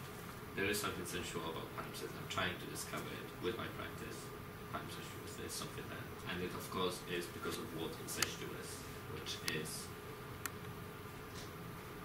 perverted. Did you read that Laurel text that Lauren sent a couple of weeks ago on identity and event? No, I haven't read that yet. Because I was just wondering if that might be useful to you, because she said he's talking about two different types of text which are not reciprocal. that was just a thought. I could see maybe that might be useful to you. It might be. Yeah, I need to check and see. I was going to ask you as well, I noticed it was written down as something recommended that you might try. The Joanna Free, Erotic Faculties. Yeah, well, have you had a chance to read that? Yeah. Yeah, because I've read that and I found that really interesting in the eroticism that she brings to the spoken word and to the performance, and how she links them both together and actually giving out quite academic thinking, but in a very erotic way, and I thought that was really interesting. Obviously, it's a very feminine point of view, I think, for her, but I don't think that should matter because it's a woman who's performing it. But I thought that was quite interesting when comparing it to your performance, and also the way you try and talk about your work and you trying to locate that sensuousness, and whether that might help you find it a little bit. Yeah, not I read. Completely, but I did read that, and then read that again, and then read that with one eye closed and the second one open, and then I jumped on it in the kitchen because you read it too much. Yeah, and I had very bad copy of it, so it's the original PDF, not completely legally obtained, but and it's really bad copy because it has like a half pages, and it's such a pain in the I don't know ass. if they've got it in at the moment, but I know they've got a copy here if you can get hold of it. Just but reading the text. It's in regards, because I read it quite early in my research in a sense, and yeah, Fatima at that point was kind of becoming something, and yet you see, Hypotext and Fatima, that's why I'm struggling slightly with, because Fatima became this entity that allowed for something to sneak by, to sneak in, to hello, appear without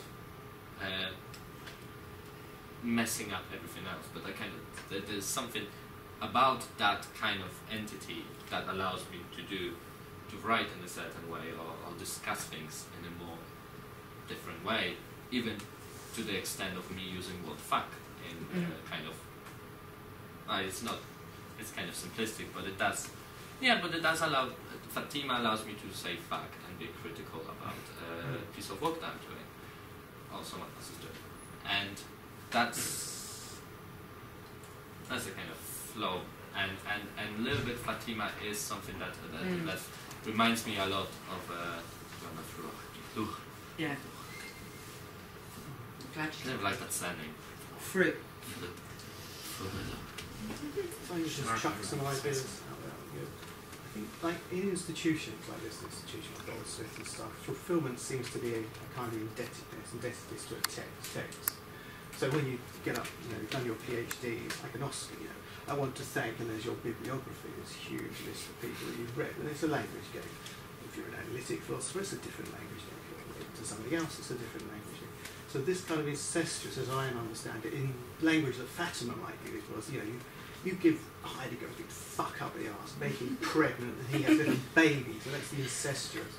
That is incestuous in the modern, to take that would be Fatima language. But you could say someone like very now and Inspector Rear, someone like Harman, he's given birth to a new understanding or a different understanding. Just as an example, I'm not saying this is correct, but just an example, that little baby Heidegger is given birth to. Okay, so this is sort of the incestuous I'm understanding, mistakenly understanding, because we're still working on what we're talking about.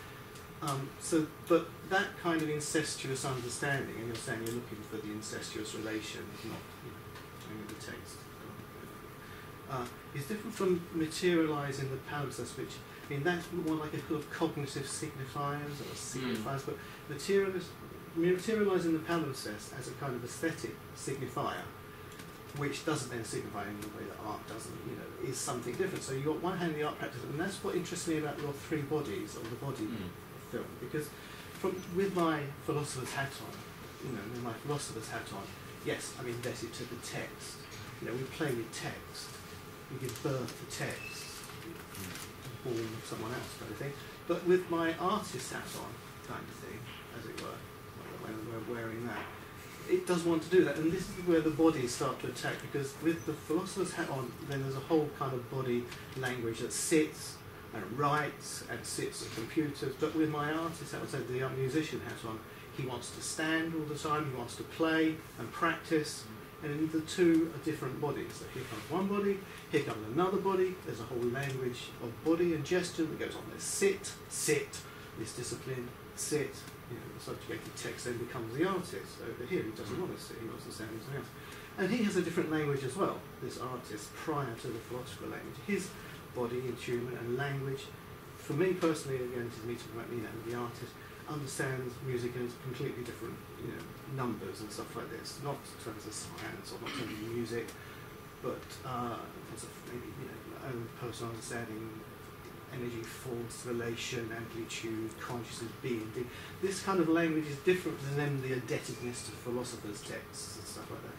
So I think what I'm learning from you, what I'm understanding from you, is this kind of constellation, this kind of arrangement of ideas, and how somehow the materialisation of the palimpsest as material signifiers that don't signify it as aesthetic is different from what you're talking about, the theoretical in terms of linguistic terms, which has to do with the strategic understanding. It's not very practical if you're going to be a musician and stuff, and then you can't talk to people, so you have to sort of speak this philosophical understanding, this philosophical language, this indebtedness. And I'm thinking, how are you going to make? That's what I think.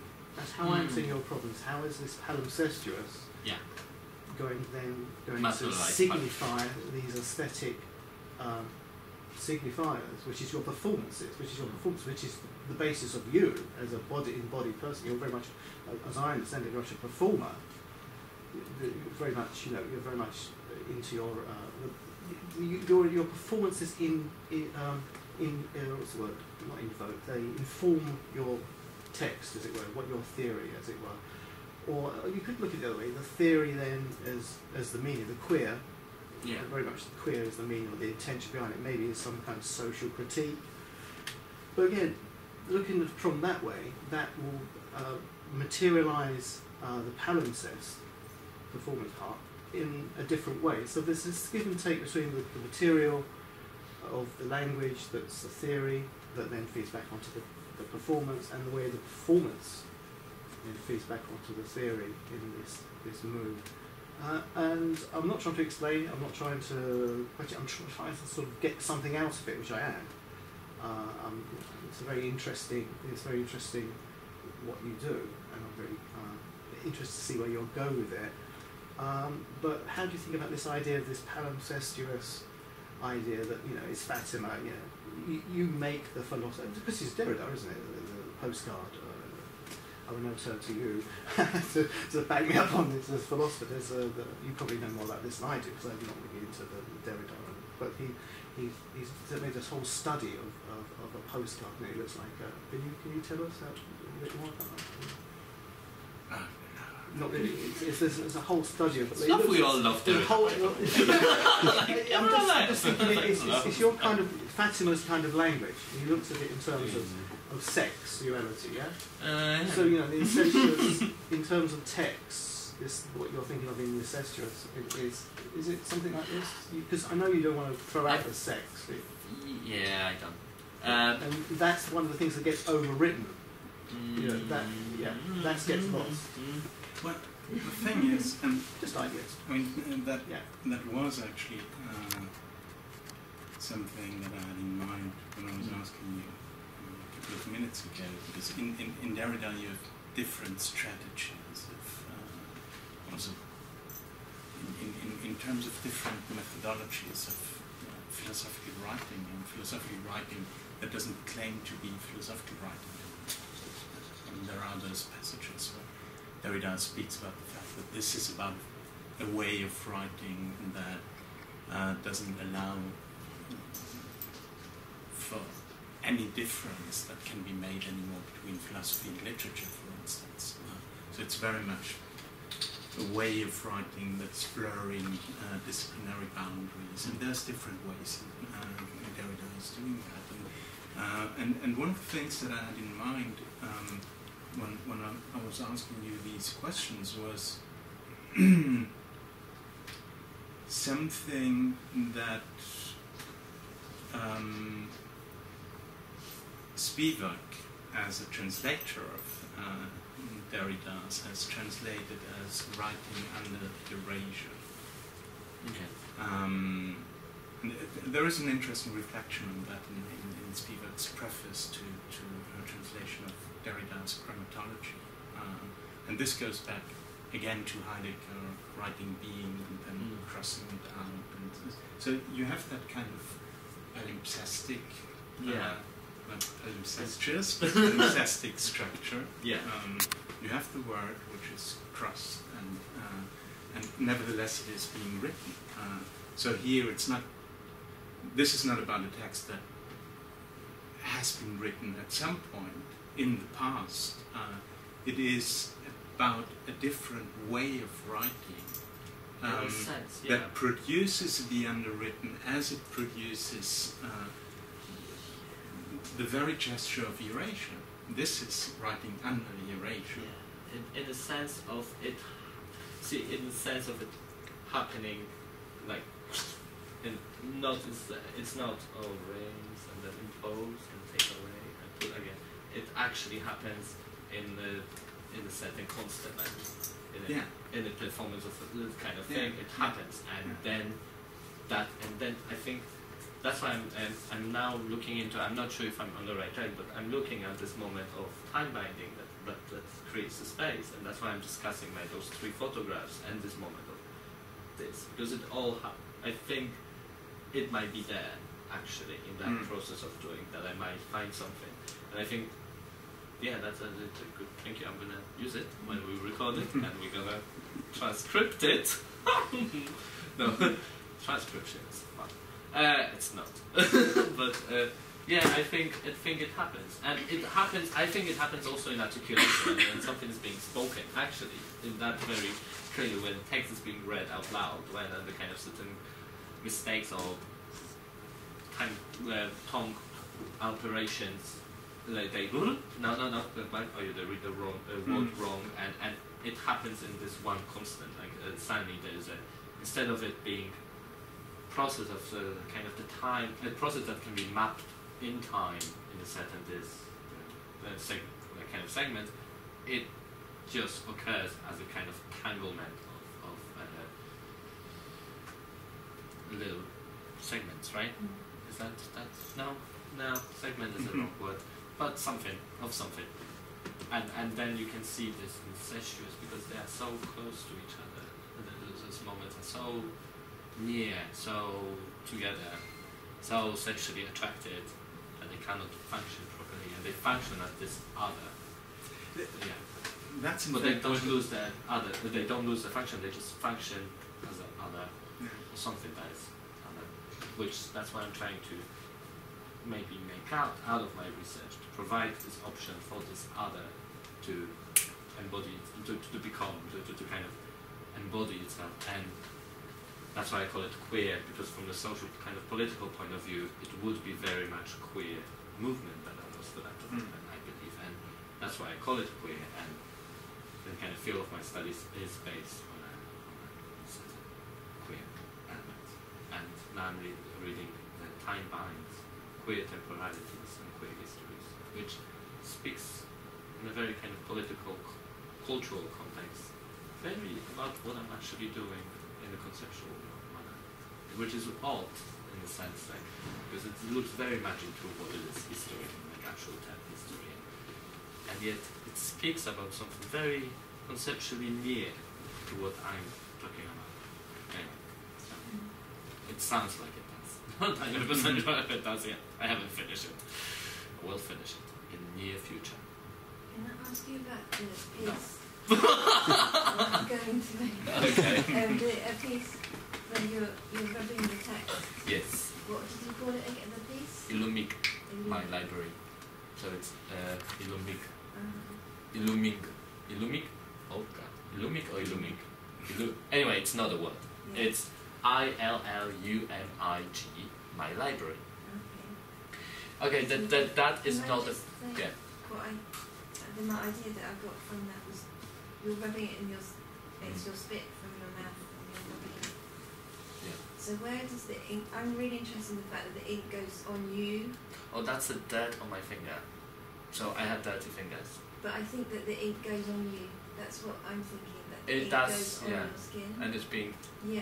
Yeah, So licked out, in a sense. Mhm. It does have that moment, but most of the smudge that is on this clear monochromatic page is from the dirt on the finger that I had. And you become aware of it as you rub the page off and it leaves the mark.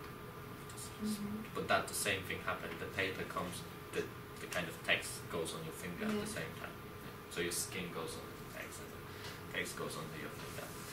Could you be the text? Sorry? Could you be the text?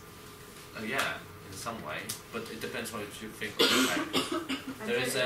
There's a Amelia Jones book, Performing the Body, Performing the Text, and yeah, it might be something there about that. I read it long time ago. I was still performing. My glory days, not glory hole days, that's different days. But this is actually this video Illuming My Library. You see, I set up it to be a part of the installation because, I think I was so close to the kind of idea of a space that I actually want to practice in the space, which I always do practice in the space when performance happens in a space of some sort. But when it comes to kind of the HNS, and I kind of started, you can set up the space to exist, and it kind of works on a different manner. And I thought of Illuming My Library as a part of installation, and I had a whole plan of like measurements and everything ready to build a space for this video to exist. Which now I'm not sure if I'm gonna do. And it's not regarding that I don't have time maybe, or it just seems like the certain... But just by being a video, just by being what it is in a sense, it kind of grasps the concept of it better than if it was overwhelmed by the other structures. And there are the same structures seems to be working better with for example, another idea that I'm working with, which is queering the young male artist image, especially the sculpture in the gallery, Birmingham Gallery, just this bronze sculpture with big kids. Take it.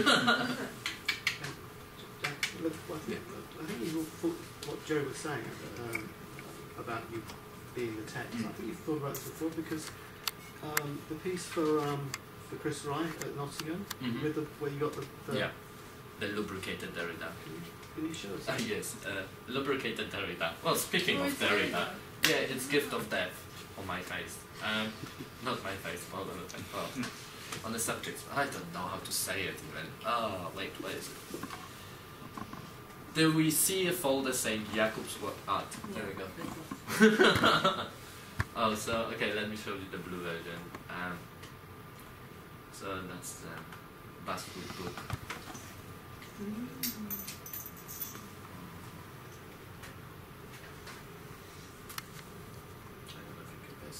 Can we turn off the light? It's quite dark photograph actually.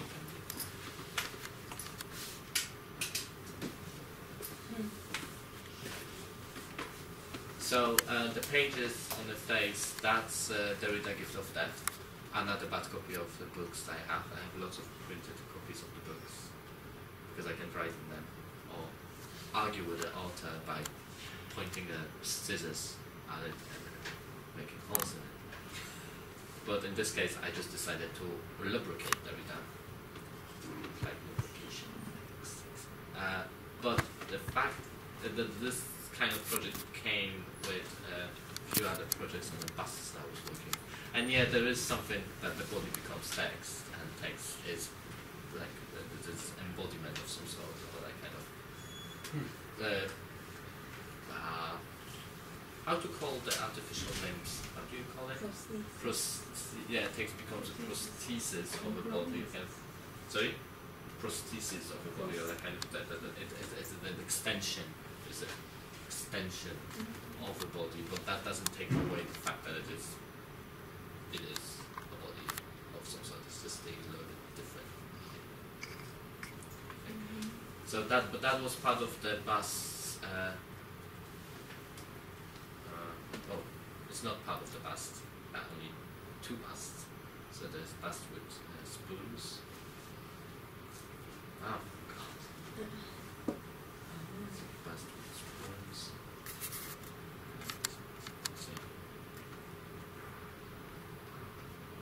So those are spoons. Is that also lubricated? No, it's with a sellotape. It's stuck. The lubrication, is that like baby oil or? It's I call it lubrication. It's water, but I think Derrida should be lubricated, not wet. I don't know. I'm actually writing about that, trying to figure out if you should be lubricated or wetted. I'm just not sure. And Henry struggles with that as well. He suggested lubrication, I think, but wet. Something about wetness, word wet, that seems to be more tangible, but then lubrication has so many slide in and out connotations, and I don't know, but that's a gift of death. I did it because mostly, that looks so nice on the screen right now. Does. Right? It doesn't look that nice on my screen. Anyway, for me it was, again, it's still playing with it, that the text comes through the page wet and it loses its materiality and allows for the text to re-emerge from the different parts. And it's this more than this wetness of this page here, the glares of the holes. Yeah, but these holes. What about spit? Spit. Saliva. Yeah, I did. I wrote.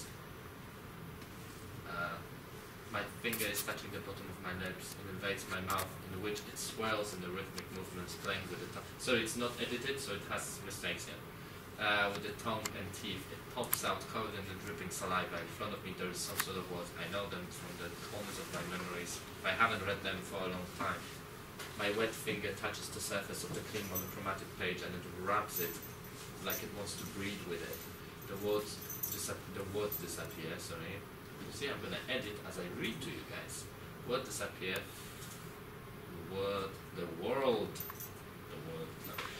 would be better. Disappears from the pressure imposed by the finger in the place the dirt of my hand that I didn't know was there. Leaves smudges and marks. Filthy words, filthy hand. devil has taken my man, I fought back, broke 1,000 pounds. In response, I only got forwards back once to get line. Good back to support. So I started writing about erasing this. But there is something about saliva that and spit. Well, there's difference between spitting and saliva. I think spitting is a form of reaction to something. Saliva is a material, the materialistic saliva that drips, so that's other things. But spitting, there's something when I spit, there's a certain intention to the action that allows you for that. I think different doing than just spit saying as a material, because that's a saliva answer. So I'm not sure, but maybe there is something about spitting. But then spitting at the Derrida, I'm not sure if I want to do that. Yeah, but if you were licking Derrida, now that would be something else, wouldn't it? Yeah, it still comes down to it that I need to finish reading Derrida. Not very happy about that. Sorry, camera. But not really. Yeah. Anyway, that's my work. Yeah, Jacob. This is the piece, the face. It's the busts. Yeah. That's what I'm understand. That's what I'm going to understand as materialising the palimpsest part of your. Yeah, in a sense. Before the meaning, the hesitation between that, because it's art, and then the signified, the intention or the meaning then that you're going to write on over it becomes the incestuous. In my understanding, this is how I'm going to understand it until you correct me. And I really like the work. I think it works, and then with the spoon as well, with the spoons against the spoons, the two together, and then trying to it's different in understanding the intention of the text and understanding the intention of the man spoons of his face, you know. But different intentions, so yeah. But there is a common thing regarding that.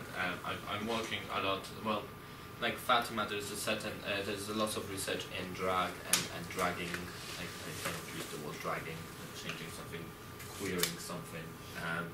So that's the kind of the idea of the bust, and that's why I call it busts.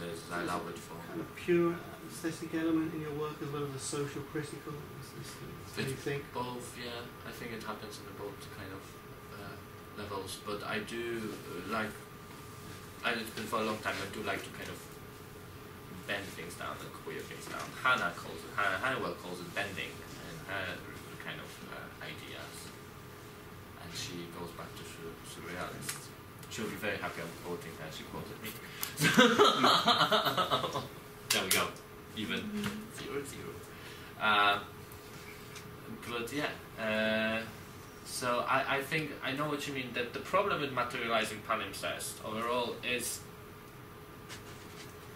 I'm not sure I'm going to. If it's gonna stay in the sense of, will it still be a forcing stone in my research, as in kind of the kind of main stone in my research. It's going to be some sort of stone. I don't know if my research should have a main stone, in a sense. Is there a core of all of it? I feel, and I'm going to say I feel, because I feel so far away from the palimpsest in the sense of what it materially is. Sometimes I feel very detached from it, what I'm researching about it, and what people say about it in regard of as a conceptual movement later on, past the Quincy kind of thing. It makes me feel very far away from the actual page of the manuscript that it was. And I feel it kind of generates certain uneasiness in regards of thinking of material palimpsest, because you always go back to the moment of, oh yeah, but it's this manuscript, right? And you kind of, you're playing up a little double game in your head with, is it the concept, is it this? And then again you realize that it is everything and nothing and none of those things. Because you're it's doing palimpsest palimpsest yourself by doing it, sort of. Yeah, well, that's very clearly, like, I play with that the whole word palimpsestuous is palimpsestuous itself, which doesn't explain it, I'm not playing here that this is explaining it, because it doesn't. It just allows for this constant movement of it. It's like, I'm really interested in the triptych that you did. yeah. And a palimpsest and a triptych side by side. They both seem to mobilise time and space in a really interesting way. Mm. Are you going to sort of bring Kant into your research at some point? I can't really avoid that at this point, but I think so. I'm trying to, I'm trying to stay away from philosophy as long as I possibly can. Mm-hmm. And it's not because but it's not because. Yeah, it is because I have hard time reading it. Because usually I read it in English, just because I'm going to produce it in English in a sense. Well, what kind of English that's going to be, that's a different question, but so I read it in English, and sometimes there's still a moment when I need to double check things, and a big moment where I need to double check it, and let's face it, and it's not completely bad, but yeah, I haven't read Kant since beginning of my masters, so that's like 2 or 3 years ago, which is not long, but in my head it is long because my head doesn't hold things as long as it's supposed to. I have a question on that as well, but first I want to say, because I had a little bit the impression that you've now spoken about it very, very openly, that you feel that I never felt that the large distance, no, from the notion of the palimpsest, and I was having that impression. I was wondering at some points whether you needed that concept anymore, because it felt to me as if you had moved pretty much from the starting point, which was the palimpsest and then the palimpsestuous, to ideas that are revolving around the incestuous, which, according to my impression, seem to be much more active in what you're trying to do. So,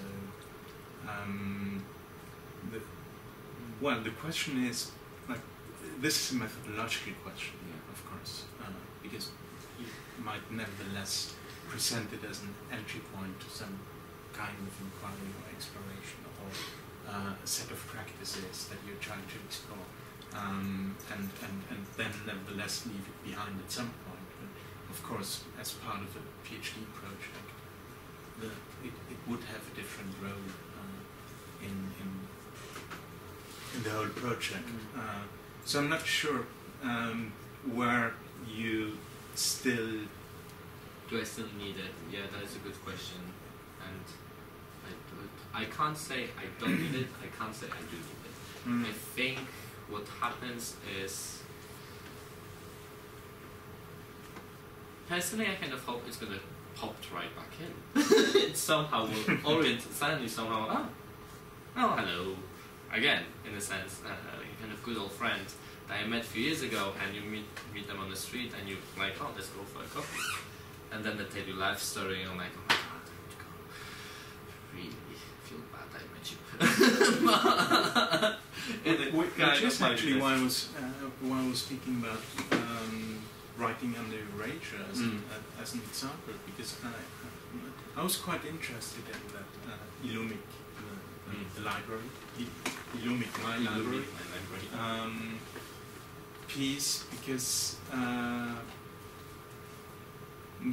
I really had the impression that there was a place for the palimpsest or the palimpsestuous, but it was not in the text. There's something arbitrary about it, because you have an underwritten text, but it's taken like from the other side of the page, and so it's quite arbitrary what you would find in another edition. You would find perhaps different letters and so on and so forth. But the palimpsestuous moment, as a sensuous moment at the same time, is to be found in the very act of scratching. And So maybe that's the coffee. Yeah. You can go for with the concept. You should know how to. I should go for a coffee with the concept. Yes. No, but I know there is. I call the distance because I do feel a little bit that distance with it, and it's like sentimental distance. My childhood friend. It's a childhood friend. You know, they're gonna text you and you're gonna respond, and then you're gonna have conversation for like 2 days maybe, like texting back and forward, messaging on Facebook. Suddenly they like your photos, and you like their photos, and you're like, oh, and then it kind of goes back down again, and then 5 years later it happens again, and you have this kind of relationship with your friends, which is not bad relationship. There's nothing wrong with it. It's just kind of timeless relationship in a sense, because you always pick up where you left off, and in a very odd manner, like life don't change in 5 years. But I kind of find, I know what you're meaning. It's like my title reflects that very well. I think it's the moment the palimpsest has been slowly pushed away from the title, slowly taking less and less importance. Now it's materializing palimpsest. So first of all, it's not anymore palimpsest. It's palimpsest from multiple and stuff like that. So it's not anymore very clear, you know, one set. It kind of, I'm playing with the idea of just materializing of some sort. I do like I do stick with palimpsestuous making because it does have in it, from the palimpsestuous reading, it does have some sort of, it's some sort of definition. It has some sort of definition around it. About palimpsestuous reading, not palimpsestuous, but palimpsestuous reading has some sort of definitions around it that I can bend as well. I can queer into, or maybe can be queered by art practice in a sense to become this palimpsestuous making. But I like saying it because it's sexy. Palimpsestuous. And it is true, I do like it saying it because it's sexy, and that's part of that as well.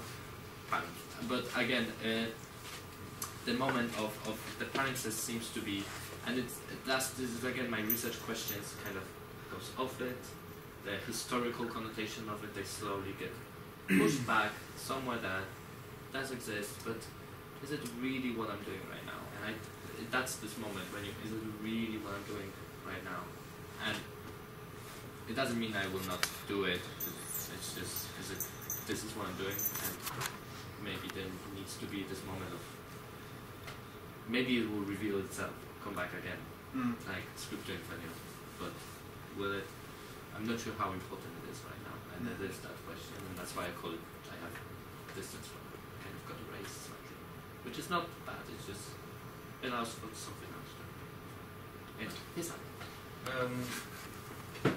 By listening to all these things and by kind of knowing what you do by being around you while you say these things, I have an idea, suggestion that I'm sure you will not like, which is not sexy, and I don't think it's necessarily a good idea. But like, if I try to put order into all these things and try to understand for myself, which is the main concept. The main concept is that you are talking about dirt, but in a positive way somehow. Like, I'm gonna have a reaction like I had a reaction to that to Johnny. it just you know, incestuous. First of all, what's wrong with incestuous? Well, that's the fact that no, how I use it. But I mean, incestuous. It is the way you use it. You said that two things are so close together that they impede prevent the proper functioning. Yeah.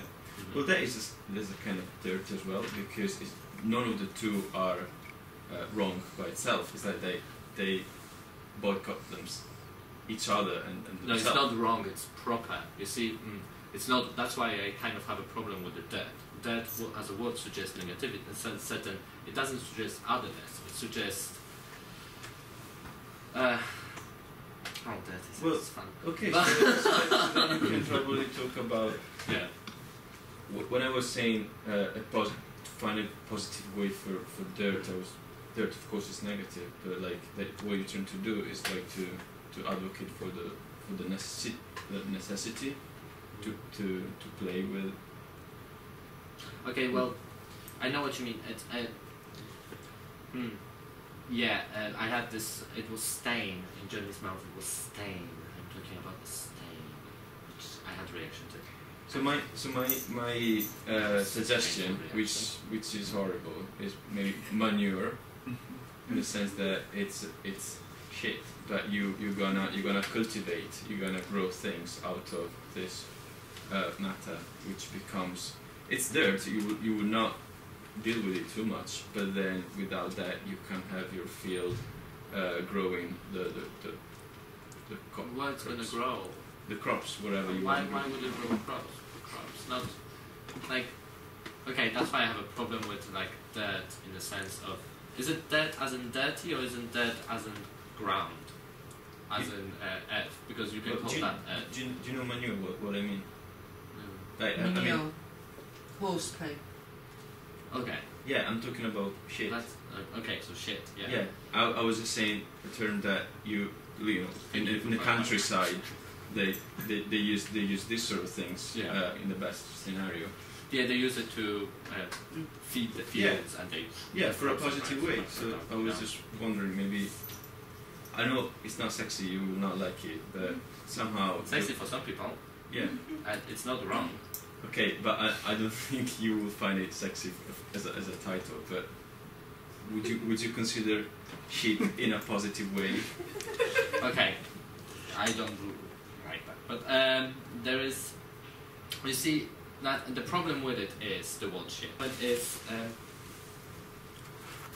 you see, you kind of you're talking about this material that you apply somewhere and something grows from it, the positive, like, you know, it creates something positive, and then that's not really what incestuous is. And I'm gonna go back to this moment, proper functioning. There's certain set of things, or certain logic in things that allows for the proper functioning of something that machine performs in order to complete the task that human do in order to do telos, in a sense. And, right, that's proper functioning, set functioning, not queer functioning, heteronormative functioning, which is great if you want to live on sitcom American TV show, but I don't know if even there, and actually, I don't know, that doesn't happen, but in a sense, that's why I kind of talk about it's not proper, but it does function. Something functions, but not proper manner. It finds its own logic in its functioning, in a sense. And that's why wood, manure, shit, and dirt, and stain, they are great, but it at the same time, and they're great, and they can be very easily applied to all that, but at the same time, they, by the kind of cultural language and how language is built, they do suggest being dismissive, and like, oh, don't do that, it's shit, don't do it, you know, they being cut out as inappropriate by negative meanings. And I don't think this has anything to do with that. It's inappropriate, but it has nothing to do with negativity or positivity or any of those terms. Well, I think I understand. Well, I don't agree with your argument, because I still think that it's that kind of shit, it becomes useful shit, but I understand that it wouldn't be good because it's still a matter, whereas you're talking about things that are active. When you say that you have shitting would be better. Hmm? Shitting would be better. Yeah, well, I understand that you're pooping. Pooping would be better. I understand you're talking about the incestuous is an action, is not a matter, is this can be anything, like, but yeah, maybe. But it's in itself it's an action. It's the relationship between the two things that impede the work of each other somehow, but in another way they work in other. They create another. They create other functioning. So probably I dismissed by myself my suggestion because I'm still talking about a material, even if in my opinion, that would be a material that it's positive in the sense that allow things to grow. Yeah. So probably maybe you could, you see, it's you like could look questioning for what actions. it allows to grow. Like if you say crops that have the purpose of feeding people, and that's what it does.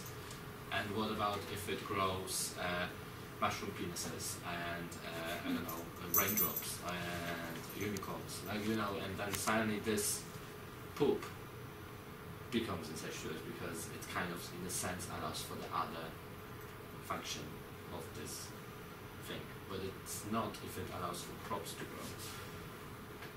Or maybe, I don't know.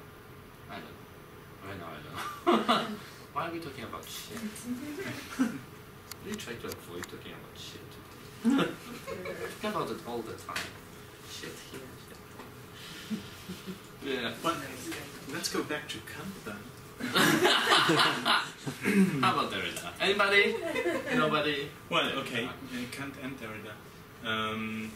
Yeah, we can go to no, just as an example, because I want to ask you about the way you're working with theoretical references, which they are Kant or Derrida. So how do you work? How do I work with them? How do they fit into your argument or your project or thesis project? I always have a problem with that. In a sense, not in a it's academic writing of some sort. And I usually find one, I cling to it as much as I can, and then I leave it be for a little bit. And then I find another, cling, and I kind of like start almost licking the pages. I almost start cling to it as much as I can. Sometimes won't finish, we'll go to another, we'll go back to that. But I do, I started doing, well, it's kind of part of my research journal. It's not very good. It doesn't work the way it's supposed to work. Another happy moment for me. But I sometimes, because I like to talk, as you guys know, so I record myself talking on a video about the certain things that I read. Sometimes very instinctual first reaction to the text, certain first reaction to some sort of reference that comes around. Not necessarily adequate and informative, sometimes very misinformative, and actually, finish the text, I would know that. But they do allow me for a very immediate reaction to what I'm being exposed to, or what I'm exposing myself to. The problem I have is that to gather that around into something that might inform something more, and there's a problems with that, technical problems with that, and physical, like actual problems with that. So that's how I work with people. I find them to talk about them. So I read them out loud.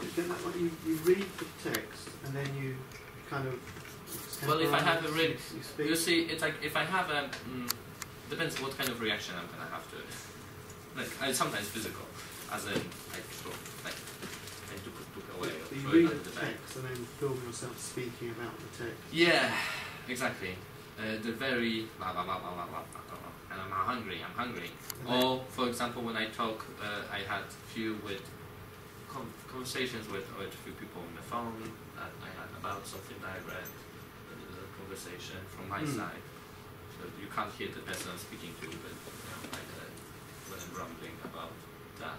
And sometimes you see what happens. I found out like today a few times when I talk about it, the thoughts start to click with each other, in the sense of they start to create some sort of interesting set of interesting linguistic about talking about certain area of my research, and I can take that and explore it more in the actual kind of typical, more traditional. I can understand that as, again, it's me understanding you, it's, as that, to me, it's like materialising the palimpsest. Yes. Not a palimpsest as a concept, not something that's going to be defined in the way you define it, which doesn't sound like it is. definition of a concept in the sense that once something is defined so close, it no longer works. If you had palimpsest not defined as a concept, well, you keep that as well, of course, but as something that is just as some kind of, I don't know, semiotic replacement each time.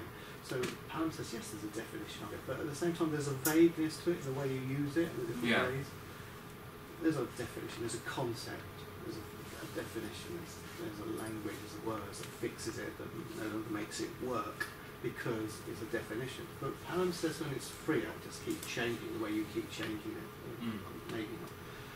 And then the way that comes out of this idea of material, which is the book, and then the way that you then speak over the top, or speak about the word, as this kind of palimpsest action, as it were, more than this definition and stuff. It's palimpsest. Again, it's just thinking about palimpsest in making it operate in different ways and actually work, function as an artist in different ways, rather than just as a text-based understanding, conceptualized, fixed, and that kind of thing. I was just thinking that is very interesting, the way that you speak the text, and you read the text and you speak the text, and then work on that, and then that becomes the theory, and that becomes the dead word on the page. So, did you say dead work on the page? The dead word on the page. Yeah. Or not, again, thinking about your palimpsestic relationship with the thing, incestuous relationship with the thing, maybe the thing will flow, I don't know. But it's an interesting method. I think it is interesting method. Still, my question was also about writing. I think it, as we spoke about my interest in Hölderlin, when I wrote on Hölderlin, it was very long, late hymnic poems of his by heart, literally, and then went for very extended walks, and in order to get that kind of access to his text, because it's a pretty well-known fact that Hölderlin was walking a lot in his life, and there is some analysis of the practice of walking and the impact it had on his poetry. And so I was trying to just get into a different, situate myself differently in order to get a different kind of experience of the text. But nevertheless, my question was also about writing. I know you haven't started the actual, well, you have started some writing, but not the theoretical references you used. No, I don't have references in that. I have in a kind of, we had a literature review, kind of the one we needed to submit, and there was methodology proposal, that's how it was called. Yeah. Anyway, we needed to submit for half a year process. Yeah, I've seen that. So you must have some considerations about how to integrate and include theoretical references and discussions of theories in your writing. Also. Well, I don't know how to.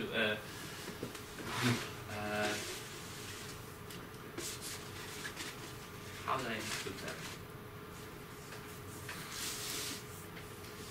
I like to finish my sentences with other people's words, or start sentences with other people's words. And I know it's not exactly what you mean, but I think that would be the kind of mistake or wrong example of doing what I do with people. The problem is that, how do I approach by taking people? It's very random and sometimes very seems misconnected. And I feel like a task of me writing when I bring knowledge or bring things from other people is the task of actually making connections between how that relates to this, how that concept relates to that concept, and how much easier it would be if I didn't play trying to be poetic around it at the same time. I just wrote word by word. But I can't write word by word, by that way.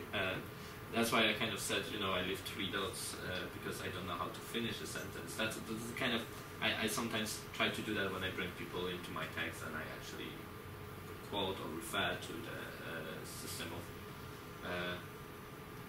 of some sort of concept let's say, Foucault subjugated knowledges, and I started looking at it quite extensively lately, and because there's something about when he talks about the masking knowledges, and those are masked, hidden behind, put away knowledges that are not valid, that are being recognized as less valid than the kind of the normative ones, and when he talks about it, it just seems so close to what I'm doing, in a sense, in a very social kind of creating knowledge. It seems so close, and I don't know how close it is. But that's the thing. Yeah. Exactly. Yeah. Because this again goes back to my very first question. There are a lot of things that seem to be very close. Yeah. Foucault and subjugated knowledges, Spivak and subaltern speech, Benjamin and philology of what was never written, and so on and so forth. So you could probably make an endless list of these, but nevertheless, they're not all saying the same thing, all these authors. So, but yeah, they don't, and I'm not sure exactly how and to masking is not exactly Yeah. palimpsest, even though. But don't they just feed into palimpsest? Like they kind of just read. Well, depending on how you use the. Because then I don't have to like almost do anything, right? Just allow them to be, allow them to flow. Populate. Yeah. Just like palimpsestology. Yeah, palimpsestology. I wonder if masks and Kind of like palimpsestology. Sorry? I wonder about the relatedness of masks and palimpsests and triptychs. Whether you couldn't start writing about that. Well, I started on the triptych. I started writing about the triptych and discussing triptychs. I was discussing with Henry recently regarding Y3, like literally Y3, and Johnny suggested that discussion in the first place. And in regards to me, because I was trying to apply for the conference about philosophy, which I missed that deadline. Not photography. I think I missed the deadline now. But that was this piece of writing was originated as a proposal for the for the talk, which I never submitted because I just kept on writing. Sometimes it changes. It's not really like this. It's not. But the triptych came around, and I was talking about. We had a group tutorial with the May students, residual practice, and I wrote on in the notebook, I hate binaries, and a very big one, because people kept coming back to binaries, and I was like, and my students, which I was even more upset about. That's not what I taught you. Anyway, but I went to, hopefully my students won't watch it. But I hope I went to. I think of a triptych, but triptych is not three for me. It's triptych. It's something another, and other is multiple as well. And every one of those is multiple. So there's a kind of bunch of multiplicity in certain relation to each other, and that's why I call triptych. But that allows me to think about certain types. Sorry. You can't see them all at the same time. That's another. Well, you can, you can't. Do you have maybe? That's not. They're I'm available. not sure if that's relevant. But maybe, yeah. I think that's more for Alberto actually, that they're seeing there at the same time, because that's kind of creates a certain atmosphere of seeing, and actually there is a certain connection between Alberto's work and my work in the sense of this intertwining of kind of space, a different space. The spoons and the text on the face, I thought were operating more as masks than, which prevents you from seeing something. I had this theory a long time ago when I was doing my one of the first videos, when I was cutting my head off, like literally frame was head out, and it's kind of, I was trying to lose the. That's not it's something else. And you can do it otherwise. But there is something about that mask thing, and maybe it has some sort of. I never actually talked about it in relation to it being a mask, which is weird because it obviously is. But I never called it a mask before. I kind of because I assumed what Joe said regarding that text becomes the body, those objects become the body. So they are not really a mask, is it? They kind of just another attachment or another part of the body. It's like an eye or a lip or or like you eyebrow. treat prosthetics. Yeah, like a prosthetic of some sort, which I kind of thought then the mask, if you speak about the mask as because they cover the identity, they allow for another identity in a sense to become or maybe hide the face, the actual material mask that hides the face or They remove the iconic. They kind of blind in an interesting way. they do, and it's very funny to take your own photo with those on your face. Yeah. Imagine it. That those photos by myself. Well, except the spoons. Spoons was taken by my PhD partner, but you know, those ones were taken. Like this one, which is another the paper one, was taken by myself with no help, and with my mother calling every 5 minutes. It's also something I want to talk about as an interruption. Because in the text I submitted there's a part about interruptions, and there is something about interruptions when it comes to kind of create a setting. I think you're a bit bonkers as well. When I I do sometimes think it's a little bit bonkers, and it's kind of like it's hard practice. It's bonkers. This is wrong, bonkers. No, no bad. I kind of sometimes wonder how the hell did I woke up one day and thought, ooh, lubricating, putting wet Derrida pages on my face. It's what I'm gonna, it's like a plan. I'm gonna go to Tesco, pick up food, then I'm gonna go and go to uni and do a little bit of work, then I'm gonna go home, set up my camera. Sounds like a porn movie, by the way. And then I'm gonna put the wet pages of Derrida that I left at home in the morning so they can drain and be really wet. You know, I can pick them up from the sink, put them on my face, and take some photographs of my bust wearing those pages. And you kind of plan it that way, and you kind of start, when you look at it from like really somewhere around it, it seems bonkers. And then your mother calls, so you suddenly are in your other way, and you are looking at yourself as you speak to your mother, think, oh, I'm in the here and here, I'm in the photograph, and I'm talking to my mom. It's MeWe. When Alberto came up with the MeWe. Oh, it was Barbara? Oh, sorry. Sorry, it wasn't Barbara. It was MeWe. It's a me, and then in the brackets is we. MeWe. That's what it means. Are you interested in addressing questions about the relationship between what is put on display on the one hand and what is being veiled or concealed? Because the mask has that function, and of course that's something it shares with the palimpsest, or it's something it shares with, because you are opening with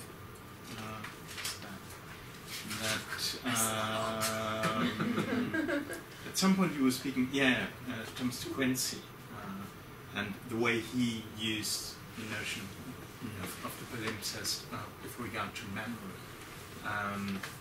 And as you were talking about this, I was thinking of a very early essay of Sigmund Freud's on screen memories. It's a very interesting essay because he's developing that concept of screen memories. And the thing is that, of course, you have what in psychoanalysis, in Freudian theory, is called infantile amnesia. So you can't access it. It's something, the earliest periods of your life are not accessible. You can't recall what happened, this is infantile amnesia. Then screen memories are the memories that are not exactly your first memories. They appear to you as the earliest thing that things that you experiences that you can recollect.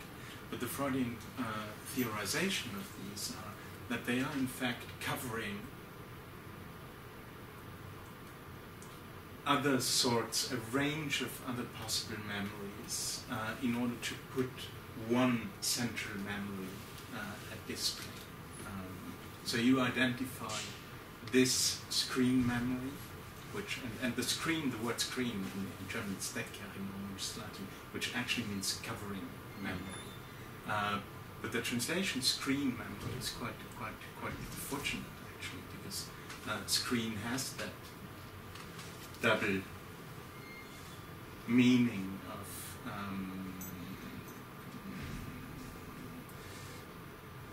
something that displays something, but at the same time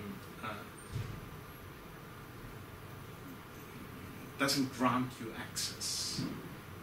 So it works like an umbrella, or like something that it operates as something that you don't have access to, but it operates in such a way that at the same time it creates a representation that makes you believe that you do have access.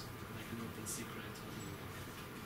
Yeah, but of course within psychoanalytic theory, what happens there is that the unconscious is operating in the very production of those screen memories. So you have condensations in there, all sorts of defense mechanisms operating in the production of screen memories. It's very interesting, like kind of when Timothy Quincy, and of course he really wrote us under the influence of most of his writings are somehow connected with what he took in and what happened to the visions, the kind of thoughts that came in, and him bringing in palimpsests as a kind of concept of his memory. And then speaking now the Freud, which, the screening the masks in order to hide something that was that your brain cannot process, so it's going to block it off with a screen of this kind of memory that you can recall, and you're going back to in order, but that's your brain defense mechanism, so you can't go deeper, you can't go anywhere there because that's just too much, and your brain won't be able to process it. And I kind of thought of this and the mask, and maybe in that relation, the mask is masking something. And Foucault again, when he talks about subjugation knowledge, he says that the masked knowledge is. And I kind of imagine always when I read that part, it's always I imagine somehow the duct tape around the eyes, and I don't know why. I just kind of always imagine duct tape around the eyes. But there is a weird, I just do. But there is something about palimpsest in medicine. There's alcoholic palimpsest, funny enough, which is the moment when you can't produce new memories. Your brain is damaged or under the alcohol influence. When it operates, it functions, your body temperature is regulated, you function, you're even still conscious, but your brain is so intoxicated / damaged that it can't produce new memories. And then you wake up and that's why you don't remember the day before, let's say. And it's called alcoholic palimpsest. And actually this word, in regards to inability to create memories, is kind of used in idea of blocking memories, and not being able to, and masking them with something else, with the odor of vodka. And then with masking, I remember there's one of the kind of artists I'm writing about, and I'm kind of always interested in, it's a Wittkatzen, which is Tadeusz Witkiewicz, that's a mushroom face. He's a Polish artist and a kind of avant-garde artist, but what he did, he also, he was famous for his portraits, very much so like this. But what he did, and that's again regards in relation of that's what I'm going to show, and then kind of Thomas de Quincey, and kind of there's something about this outside thing that you inhale, take in order to produce certain thing or to go somewhere else. And he kind of writes this code here, like here, with these drawings, pastels, and like I don't know if you can see there's a here. Oh, lala. Which is a code about what kind of substances he was on when he did those things. Tobacco, there's cigarette, he wrote cigarettes, tobacco, coffee, kafka, we refer to it as kaffa, and other things, but of course of then later actual drugs and things. But I kind of find that this is what he imposed on the actual page of his, on actual surface of this drawing, as a notation maybe for himself, or it was a coded message, so then he didn't really want people to read it, but yet he wanted people, in some way, he still wanted that to be there, and it is necessary, this palimpsest that those two things, what was underneath it becomes visible, but it's not legible, and then it becomes illegible, and you don't, it is, yeah, but yet it's... Which is, in fact, an important question. Like, if you have that kind of question, I think there's two-sided meaning or way of meaning of screen and mechanism in which a screen operates, blocking you off and at the same time putting something on display for you, and then the remaining question still is what you do with that, and into what kind of process you actually enter. Because it's not, again, in psychoanalytic theory, early psychoanalytic theory, and there's lots of discussions around these questions. That's interesting, the psychoanalytic theory you're saying there, and the mechanisms in that, the displacement, isn't it? What I mean, condensation, over-elaboration of material on the screen memory as a mechanism for the palimpsest. That's quite fascinating. That's something I think.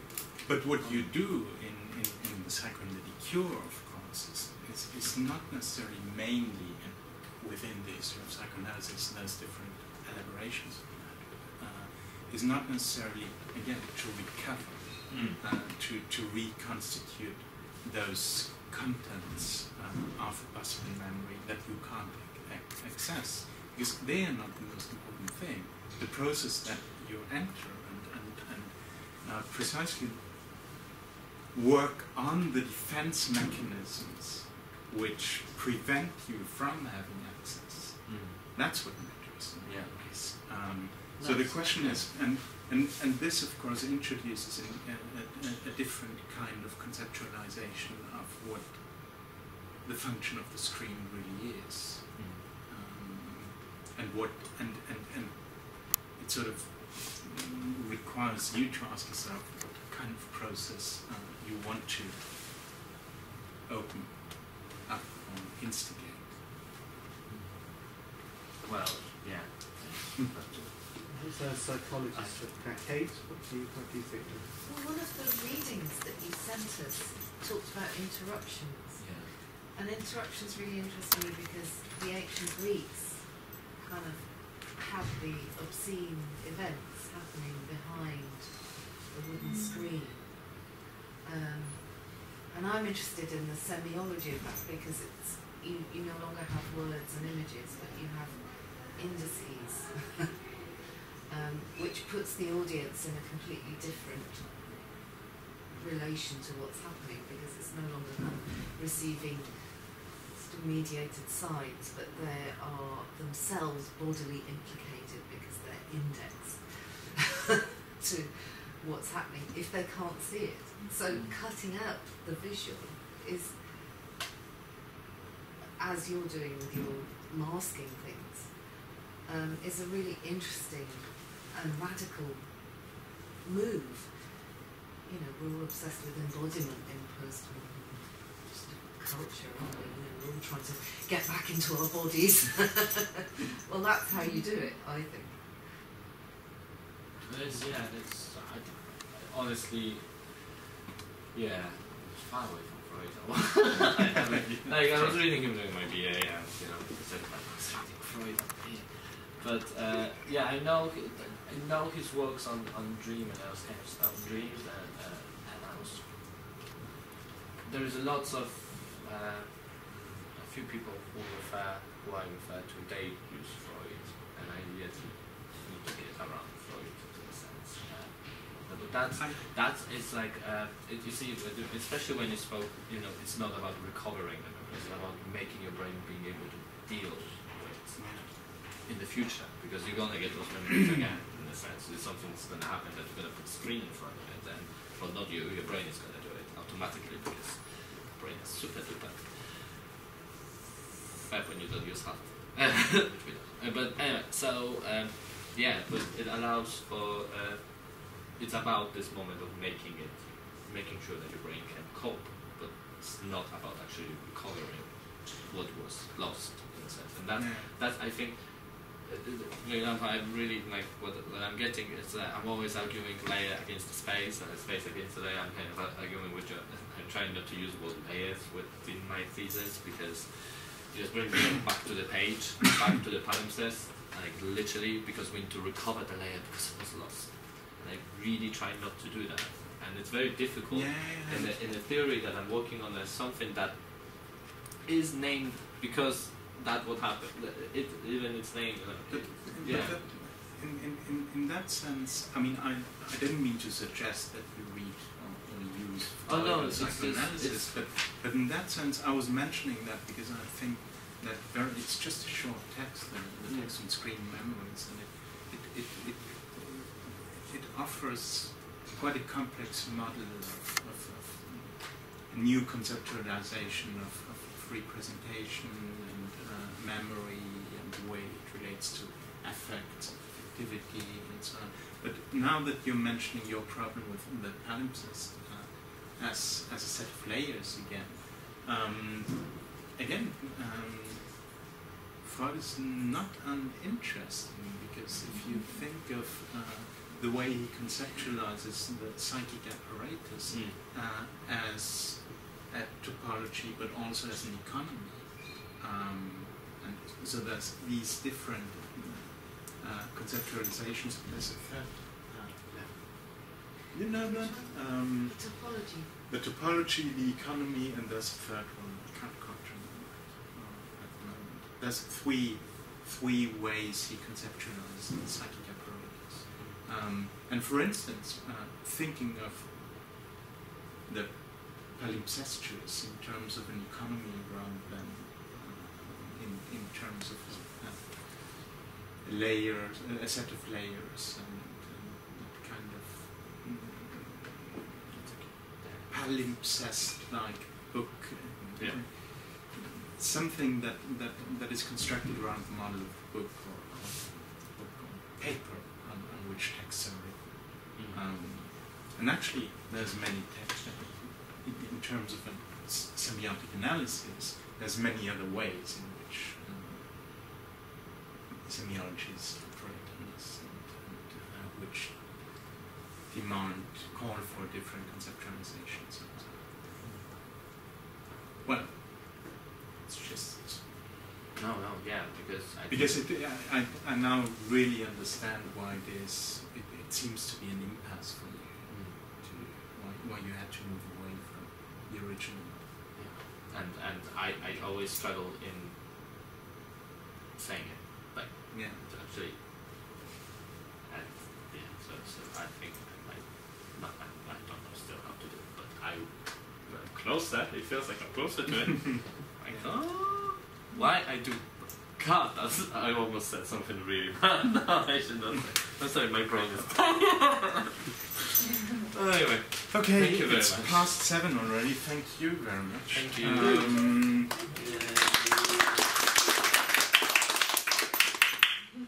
Who's presenting next week?